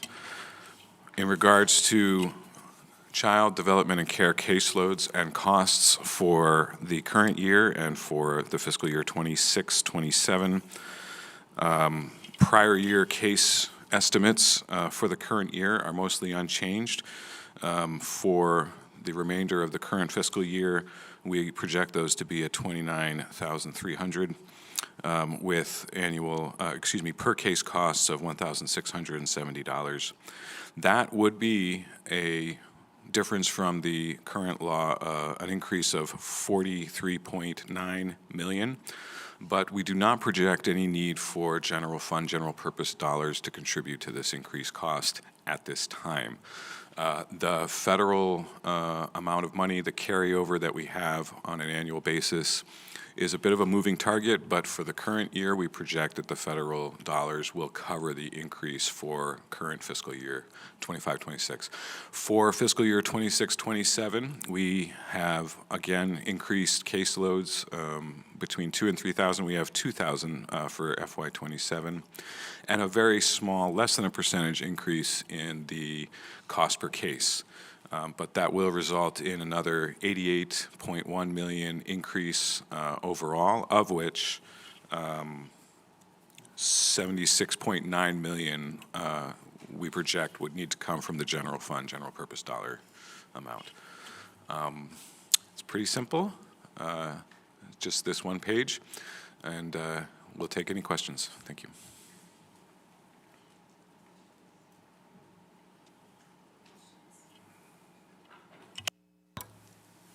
Entertain a motion to accept. Yeah, move adoption of the estimates.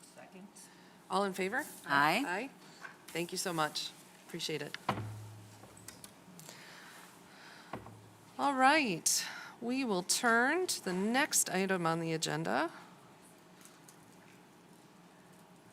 This would be the Senate, House, and Executive Economic Outlooks and Revenue Estimates. We will hear from David Zinn from the Senate Fiscal Agency, Ben Gilchick from House Fiscal, and Eric Busses from the Department of Treasury.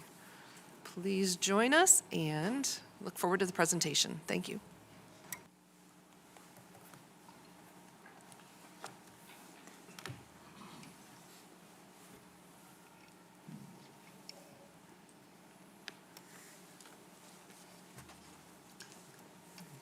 Greetings. So we will start off with our joint presentation. This time through, I will start with what's going on with kind of the economy and revenue updates. We will endeavor to spare you from repeating more economics more than necessary. Eric will follow up talking about revenue estimates for major taxes, and Ben will finish things up with revenue estimates by fund and our risks and compliance with revenue limits and stuff. So in terms of that, we'll skip. Okay.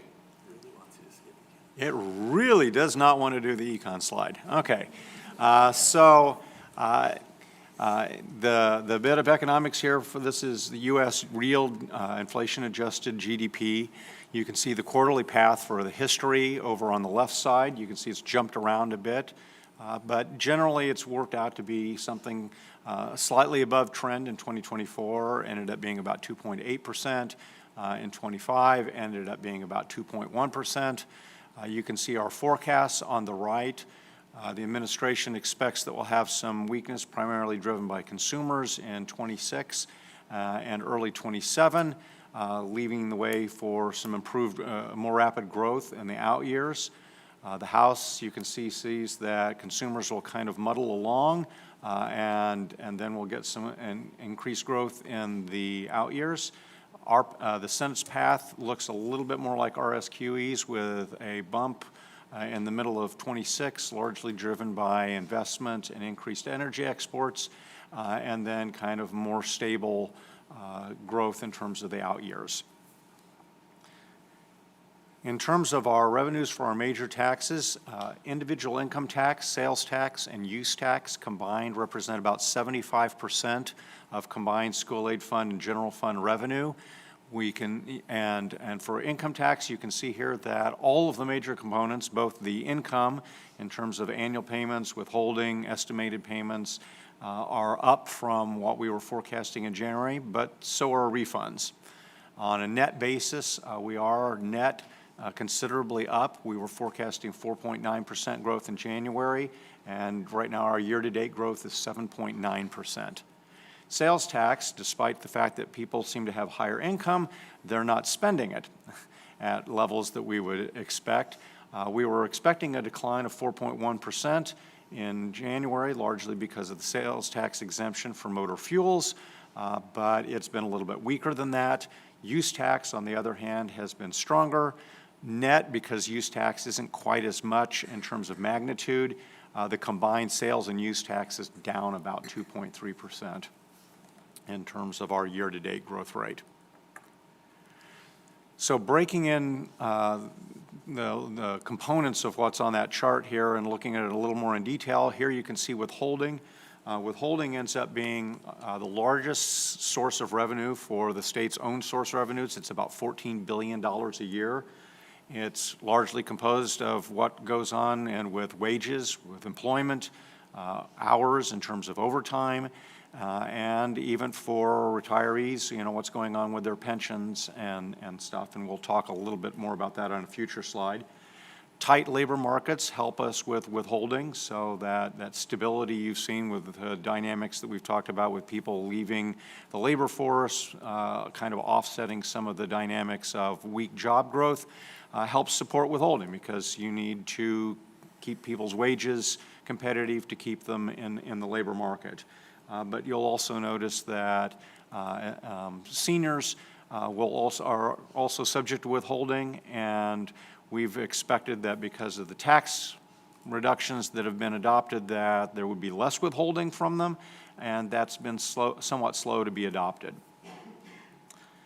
As a result, you can see that individual income tax refunds, in terms of the average refund, have steadily crept up. One of the reasons why we wait until May to have this conference is because we get about $1 billion of refunds in April. It's about 25 to 30% of our annual refunds that we pay out in a year show up in April. And in terms of annual payments, it's about 50 to 75%. So it's useful to have final April revenue. And there's always a natural increase that tends to come. There's people that obviously over-withhold. They don't like to have to mail the check. They like getting that refund at the end of the year. And as wages grow, well, their refund's going to grow as long as you have a flat tax. But recent policy decisions in the last couple of years have also changed the average refund to make it higher. We've increased homestead property tax credits, and certainly with the inflationary adjustments increasing the maximum credit, increasing the income thresholds that can be used for determining eligibility, have helped push homestead property tax credits higher. We expanded the earned income tax credit from 6% to 20% of the federal credit, which has also increased average credits. And like I mentioned earlier, we've changed tax policy for taxing of retiree income, but they have been slow to adopt changes with withholding, which means they're getting larger refunds as we tax less of their income. Moving in terms of the total volume of refunds, you can see that it's stepped up quite a bit, particularly after the policy changes and tax that affected tax year started affecting tax year 23. And you can see that we've already paid about 7.5% more as of May 15th in refunds under the current processing cycle than we paid in all of tax year 24. So refunds have definitely been rising and rising quite rapidly for us. As I mentioned earlier, sales tax has been weaker. You can see that it's jumped around a lot. There's a lot of factors that go in here, consumer behavior, in terms of also what goes on with how wealthy they feel because of the stock market, housing prices, and stuff like that. We've also had a number of policy changes over the life of this graph in terms of how we've addressed the taxation of online sales, which has lent itself to some of the spikes as well. Obviously, COVID was a big spike when we started buying lots of goods because we were at home and stuff. We've anticipated some of the declines, but it's been hard to figure out how fast things go back to a new normal. And you see a little bit of that in the graph here. We were expecting things to decline about 4.1%, but right now our year-to-date is a little bit weaker than that. In contrast, use tax revenues have grown. The use tax tends to tax things that are kind of sales tax adjacent. It includes telecom, it includes accommodations, it includes leasing, but it also includes a lot of activity that is associated with business investment. So there's a lot of different factors that go under this base, but the bottom line is the use tax base, both in recent years as well as the current year, is showing stronger growth than we're seeing in sales tax. Public Act 17 of 2025 exempted motor fuels from the sales tax, but it contained a provision that indicated that the general fund needed to hold the school aid fund harmless for the loss of revenue. And about 73% of sales tax revenue generally goes to the school aid fund. So this was going to be a major earmark. But as anyone who drives down the street and looks at the prices in gas stations know, you can see swings of 30% in prices. And as a result, we've essentially transferred that price volatility to the general fund because the general fund will make up that hold harmless. The table on the right shows you what that hold harmless looks like at different ranges of gas prices. And you can see that each 50-cent a gallon average increases the hold harmless cost by about $110 million. So if you have a $1 a gallon increase or $2 a gallon, it can become a pretty marked number. If you look at how that affects our January estimates, we've seen a significant price increase. We were looking at a little over $3 a gallon at the beginning of the year. I drove in this morning and the gas station near my house said $4.95. So it's more than, it's up 60%. And as a result, we have revised our estimates of the hold harmless about $140 million in FY26. Because it's a full year effect for all of FY27. That boosts it up to about $156 million.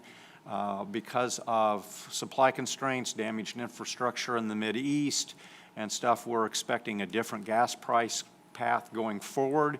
And so you still see a roughly $160 million larger hold harmless provision for FY28. And with that, I will turn it over to Eric. Thanks, David. So as we do in each conference, all three of the participant agencies bring our independent forecasts of major taxes, and we each forecast 3 years, the current fiscal year and the 2 out years. And that's my job today, is to walk you through our forecast of major taxes. So we're going to start with individual income tax. As David summarized, individual income tax is one of our most significant taxes. It's our largest source of, single source of revenue is the income tax withholding. You've heard a lot of information this morning from the University of Michigan and the Labor Market Information Group on the soft spot in employment in our labor markets that we've seen. Despite that softness in the labor markets, we've continued to see really strong withholding growth. Although the labor markets might be weak, people are continuing to generate income and generate taxable income that the state imposes the income tax on. So looking back to the last couple of years, this is a trend we've continued to see. Income tax withholding in '24 was up 4.8%. In 2025, it was up 5.5%. In January, we thought that the forecast for 2026, as David mentioned, would continue to be positive, but would slow with some of the employment data that we were seeing. So we forecasted 2.2% increase. That hasn't come true, so we've seen growth that has outperformed the January consensus. Year-to-date, as David mentioned, we're about 4.9%. So as a result, all three agencies for 2026 are revising our forecasts up for income tax withholding. We're all forecasting growth of about between 4 and 5% in the first year. We then do expect this to trail off through 2027 and 2028. We expect 2027, each of the forecasts predicts about a 2 to 3% growth. And then in 2028, most of us have a growth rate closer to 2%. The next slide puts together some of the main incoming parts of income tax that are not withholding, or withholding that's remitted by employers. These are payments that are made by individual taxpayers, mostly attributable to business income or other non-wage sources of income. We're putting these together because there's always some flux between these three components, and we expect that to continue through the next couple years. So as you may recall, the state established the flow-through entity tax as a bit of a workaround to the cap on state and local tax deductions that was put in the Tax Cuts and Jobs Act. So the state implemented this new tax that allowed the tax to be imposed on the business to circumvent that federal cap. In the most recent One Big Beautiful Bill Act, the cap on state and local tax deduction was increased. So it's too early to tell exactly how this will impact our FTE, although there are certainly some smaller flow-through entities that will no longer need to pay FTE and can go back to paying under the individual income tax. We haven't seen that too much yet, but it's something we're going to continue to monitor. So we combined these three, and our outlook for these are generally positive.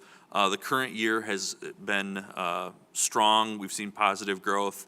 The outlook here is a bit varied. In 2026, the House Fiscal Agency forecast a growth rate of about 1.5%. Senate Fiscal Agency was the high with about 6% increase. And then we all have this gradually flattening as a number of factors come into play. We do expect kind of long-term growth to be, for corporate profits, to be a little more flat, as well as we do eventually expect some of our retirees to start lowering their payments, both on the withholding side and on the quarterly side, and also then in turn bring down our refunds longer term. At least that's our outlook. So the next slide kind of illustrates that refund piece of the puzzle. David highlighted the significant increases that we've seen over the last couple years. In the current year, as he noted, we're essentially on track with our refund forecasts, and our outlook for 26 reflects that. The Treasury forecast increases the amount of refunds slightly. The Senate Fiscal Agency and House Fiscal Agency reduces it slightly. But throughout the forecast horizon, then in the out years, we're right around $4.1 billion in payments for income tax refunds. So the next slide puts all of those three pieces together and shows you total combined income tax. As we've mentioned, we've seen strong growth throughout, and that shows up in our bottom line net numbers here. We're all forecasting growth in 2026. Treasury is the slowest growth rate in 26 of 4.9%, and HFA and SFA are both over 5%. Moving through the out years, we're forecasting more flat growth, with a variety of the things that I just outlined, all combining together to yield that flatter growth. In terms of sales and use tax, David talked a lot about the key components here that factor in. As he mentioned, use tax is up, use tax is up, sales tax is down by about 5%. And as he alluded, sales is a much bigger tax base, so when you combine those, we're all forecasting decreases. Year-to-date in combined sales and use tax, we're down about 2.4%.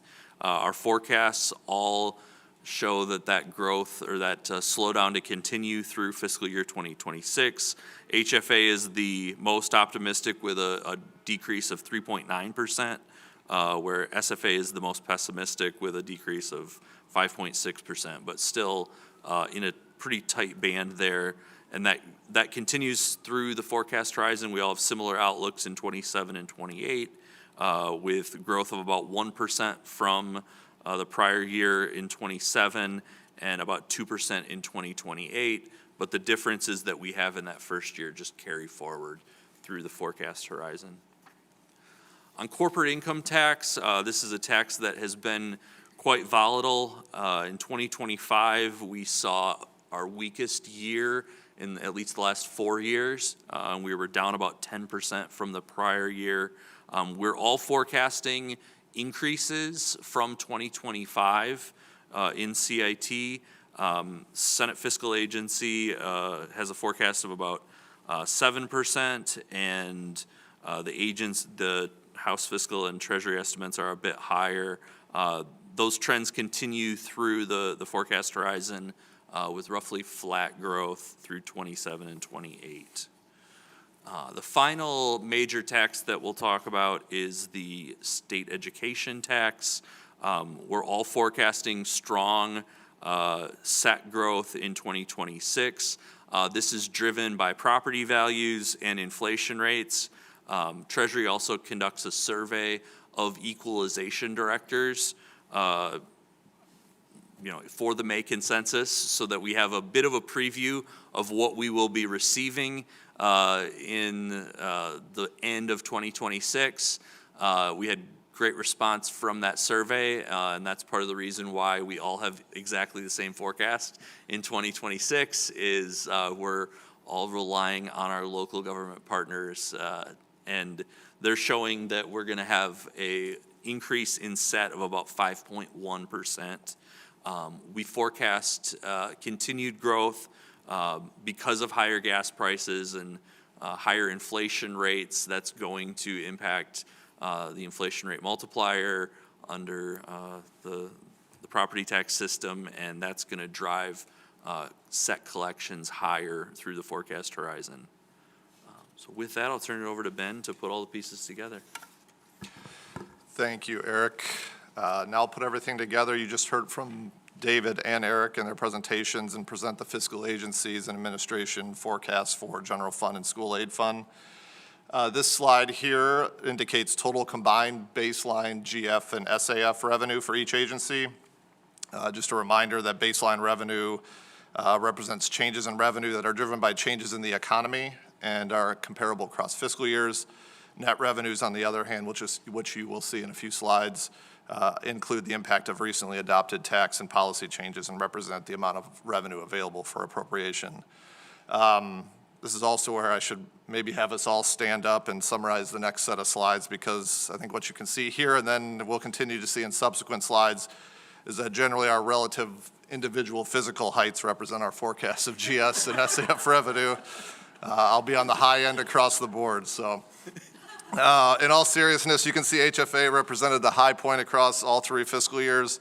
Baseline growth rates in fiscal year 26 ranged from a low of about 2.9% for Treasury to a high of about 3.8% for HFA. In fiscal year 2027, the spectrum of growth rates tightened a bit and ranged from about 1.6% for SFA to 2.2% for HFA. And then once you move out to fiscal year 28, the band of growth rates tightens even more, ranging from about 2% for SFA to 2.3% for HFA. So the next slide presents baseline general fund estimates from the 3 agencies for fiscal year 26 to 28. All three agencies project baseline growth in fiscal year '26, ranging from 3.7 for Treasury to 4.5 for HFA. That said, the differential between high and low is still less than 1% there in fiscal year '26. And as you move out over the forecast horizon, you can see that HFA has the highest baseline GF estimates, projecting 4.2% growth between fiscal years '26 and '28. Over that time, Treasury has 4% baseline growth, and SFA has the weakest growth, coming in around 2.6%. As was discussed in Eric's section, the biggest contributors here were estimates of net income tax, especially around withholding and refunds, corporate income tax revenue, and then sales and use tax revenues. On this next slide, you can see similar agency dispersions in net general fund revenues, meaning the prior slide sort of adjusted for those policy and tax changes I mentioned. Again, the main drivers of the differences are IIT withholding, refunds, CIT, sales and use tax. That said, there are a couple of things I would like you to observe here. As you can see, all three agencies project declining net general fund revenues in fiscal years '26 and '27. There are two primary policy drivers of this decline. First, the earmark of CIT to Neighborhood Roads Fund began in 2026. This begins at $688 million this year and grows by $88 million annually through fiscal year 2030. Second, as was discussed earlier, the sales and use tax exemption on motor fuels also began this year, and the original consensus estimates, as David noted, on the cost exemptions to the general fund by requiring reimbursements to the SAF for revenue loss have been revised upward due to expectations around fuel prices. Also remember that the motor fuel exemption began on January 1st of this year, so the revenue loss only represents approximately 3/4 of a fiscal year for fiscal year '26. Moving into fiscal year '27, the general fund realizes its first full year cost on the motor fuel sales and use tax exemption. One other related thing to note is that in the HFA forecast, we assumed a lower gas price forecast than SFA and Treasury in fiscal years '27 and '28, which boosted general fund revenues about $70 million in fiscal year '27. For HFA, they boosted revenues about $70 million, and then in fiscal year '28, about $110 million, because it was about 50 cents below. As you move into fiscal year '28, net general fund growth returns for all three agencies, with growth rates ranging from 2.7% for SFA to 3.2% for HFA. Underlying economic-driven growth or baseline growth in general fund revenues, coupled with $180 million drop in the MBT credits, more than offset some of the growing Neighborhood Roads Fund earmark and school aid hold harmless payments from the general fund. The next slide represents baseline school aid fund revenues. Again, HFA represents the high point in all three fiscal agencies. This is almost exclusively due to a stronger sales tax outlook for HFA, which we discussed earlier. One thing that was not discussed in the major taxes section, I will note that HFA and SFA also had online gaming growth at a significantly higher rate than Treasury across all three fiscal years. In the case of the HFA forecast, this really created additional separation at the top. And then for SFA, it sort of offset their weaker sales tax estimates compared to Treasury, basically putting their SAF baseline SAF forecast on par with Treasury across all three fiscal years. In some sense, the fiscal year '26 differences and estimates really set the stage across the forecast horizon. Growth rates in fiscal year '27 and '28 were relatively close, ranging from 2.2% for Treasury to 2.5% for HFA in '27. And then in fiscal year '28, growth rates ranged from about 2.1% for SFA to 2.3% for HFA. The next slide represents net school aid fund estimates for the three fiscal agencies. I think here, as we always indicate, the primary revenues comprising the school aid fund are historically somewhat less volatile and absorb fewer tax policy changes than those comprising the general fund. And I think that's generally indicated by the fact that this slide pretty much mirrors the prior slide showing baseline school aid fund revenues. I would say, in fact, the difference between the baseline and net revenues in any given year is less than $150 million. Therefore, the growth rates across fiscal years are very similar for each agency, and sales tax and online gaming estimates are really the drivers of the differences in the forecast there. The next slide shows total GF and SAF net revenue. As one could deduced from the prior slides, HFA had the highest combined estimate across all 3 fiscal years. I discussed the reasons for those differences in the prior slides, so I won't go into any detail on that. Just to reiterate that, I will just note that the gap between HFA at the high end and the lowest revenue forecast grew over the 3 years, with a combined gap of about $350 million in fiscal year 26, with Treasury at the low end growing to about $600 million in fiscal year 28, with SFA at the low end. The next slide, the top table, just lays out the prior net revenue chart slides in table format, so I'm not going to go through that in any detail. You could sort of read that at your leisure if you want some additional detail on what those numbers were for each agency. The bottom table is what I believe sort of everyone is waiting for and sort of represents the agency forecast differences from the consensus estimates at January CREC. Maybe instead of going through this table, we can move to the next slide showing the 2 main fiscal years for budgeting purposes, fiscal year 26 and fiscal year 27. Sort of has the same information as that bottom table, but in a more visual format. So as I noted, this slide focuses on fiscal years 26 and 27, representing revisions to January 26 CREC estimates. Reasons for the differences in these revisions have been discussed in the prior slides, things like withholding, refunds, sales and use tax, CIT revenues. As you can see, all 3 agencies have upward revisions to general fund in both fiscal year 26 and fiscal year 27.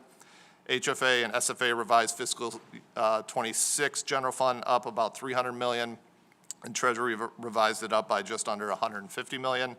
As you move into fiscal year 27, HFA, GF estimates are up again by about $300 million, Treasury about $90 million, and SFA about $30 million.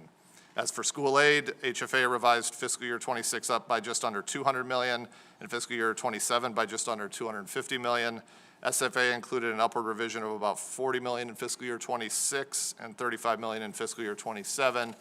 Treasury essentially held fiscal year 26 SAF revenues flat at the January estimate, and for fiscal year 27, SAF revenues came in slightly below the January estimate by about $25 million for Treasury.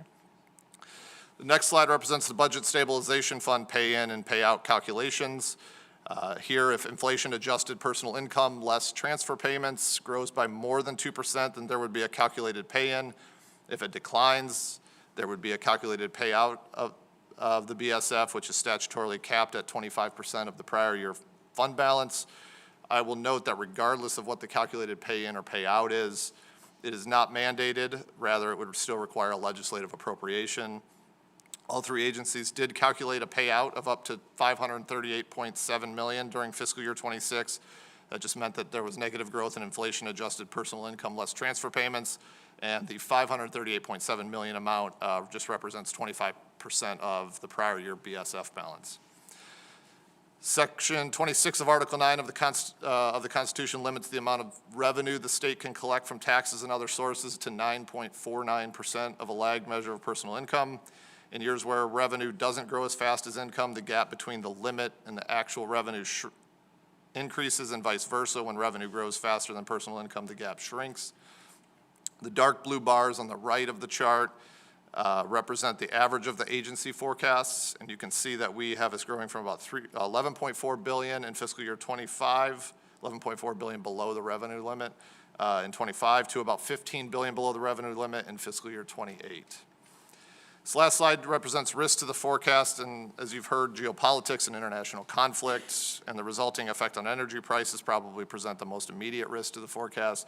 Certainly, changing landscape around trade, tariffs, and fiscal policy continue to represent forecast challenges. I think we heard a lot on the labor market issues in our earlier presentations, so I won't go into that. And then lastly, we've included this a few times in this presentation, but transformational brownfield incentives present a longer-term risk to the revenue picture. These are mainly income sales and use tax captures related to activity at a transformational brownfield site. As you can see in the note, the total value of the current incentives awarded or in process is about $1.8 billion. While almost all of the impact of the program extends beyond our forecast horizon, it does represent a risk to revenues moving forward as developments begin to seek those disbursements under the program. So with that, we'll take any questions.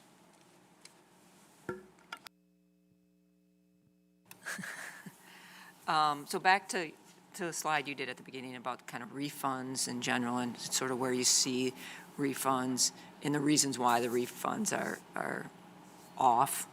I don't mean off, but, the way people do their income tax. So when I see withholding up a significant amount, I need to stop and say, okay, what's happening with refunds? And there's a direct correlation there. Is it mostly in the withholding? Or is it in quarterlies? Or you don't really know from the refund aspect where it's coming from?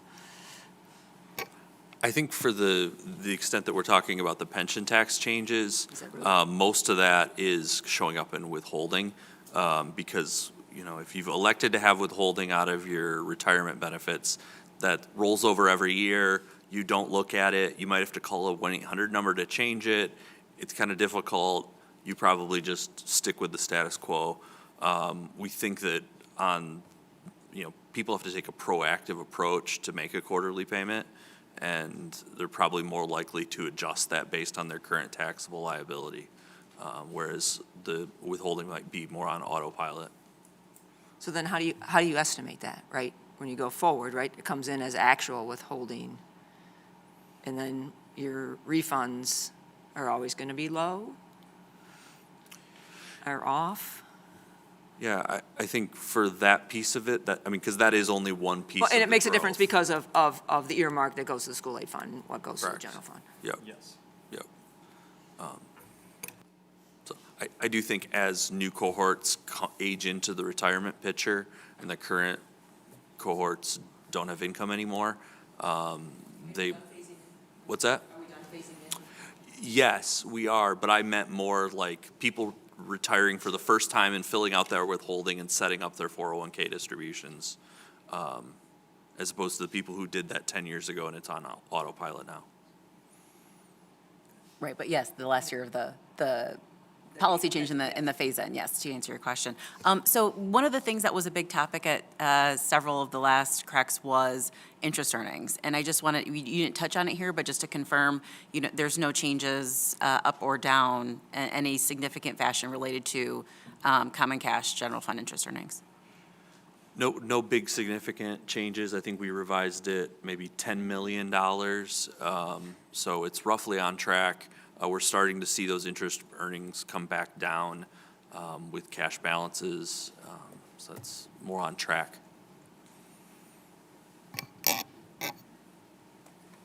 Not a question. I just wanted to thank you all for the presentation and for all the work. This is our last Governor Whitmer CREC. And so I know so much work is done by folks behind the scenes and our partners at RSQE. So whether it's House Fiscal, Senate Fiscal, Treasury, my colleagues in the State Budget Office, DHHS, MyLeap, I know so much work goes into all of this. And I'm continually impressed by the expertise, dedication, and professionalism of the team. So thank you all.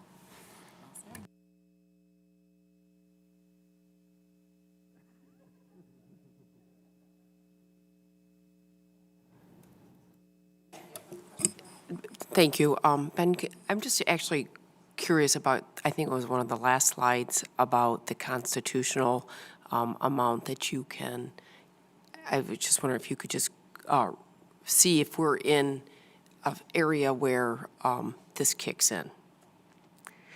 Like, I guess I don't understand this slide. If you could just go over this one again for me.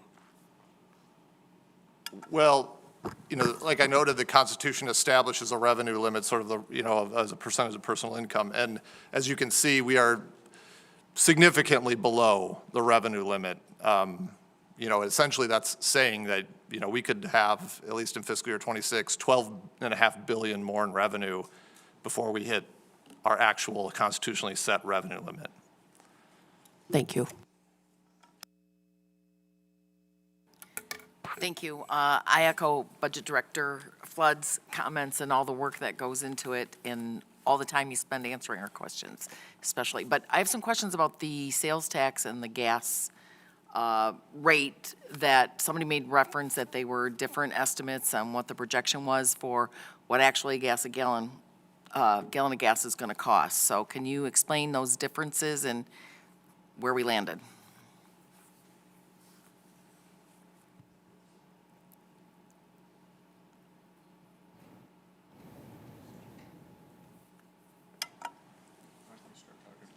I can say, yeah, since I came in on the lower end on the out years, I think generally it wasn't, it's something we are sort of consenting on, you know, what that forecast is different. We treat it as a revenue adjustment to the sales tax. I don't remember the exact pricing differentials, but, you know, when you look in the out year based against January, correct estimates for what that price would be, I think the differences lie in fiscal year 27 and 28. I think both, 27, I think I had raised it 15%. Both Senate and administration went up 25%. And then in fiscal year 28, I went up 10% from January, and they were both up 25%. So that sort of creates more general fund in the House Fiscal Agency forecast than they would have otherwise realized in theirs. Okay, and then the sales tax, I think on one of those, it showed that while it wasn't decreased necessarily, I just wondered what the impact is that there was actually the sales tax change on gasoline and how that's impacted that number.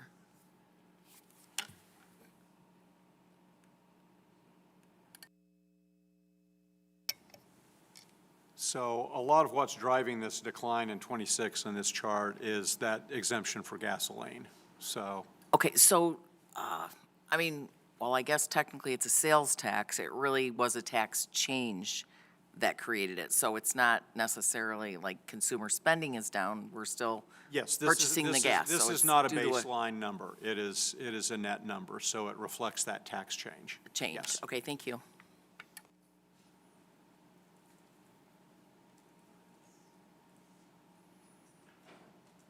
All right, thank you so much. At this time, we will take a recess to review and discuss, and we will see you back in a few. Thank you.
All right, I think we are ready to reconvene. David, can you please present the proposal? So just to briefly summarize the consensus recommendation for the economy, we're forecasting that GDP growth at the U.S. level would be about 2% this year, decline in 27, and then rise 2.1% in 28. For Michigan, we're expecting employment declines this year and 3.3% personal income growth. That'll be fairly stable over the forecast, but the employment situation will improve marginally so that we have 0.1% employment growth in 28. In terms of the revenue estimates, the consensus agreement would recommend GFGP revenue for FY26 of $14.4 billion.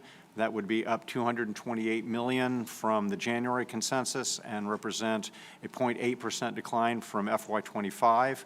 For the school aid fund, it would be $19.2 billion, which would represent 2.7% growth and be $79 million higher than the January consensus. You can see that in out years for FY27, there would also be increases in both general fund and school aid fund revenues, although the general fund will decline relative to FY26. And in FY28, again, revenue increases and growth in both general fund and school aid fund, reaching $34.6 billion on a combined basis. We forecast the revenue limit will increase, and the pay-in information you can see at the bottom, there would be an allowable payout in FY26, but no calculated pay-in or payout in 27 or 28.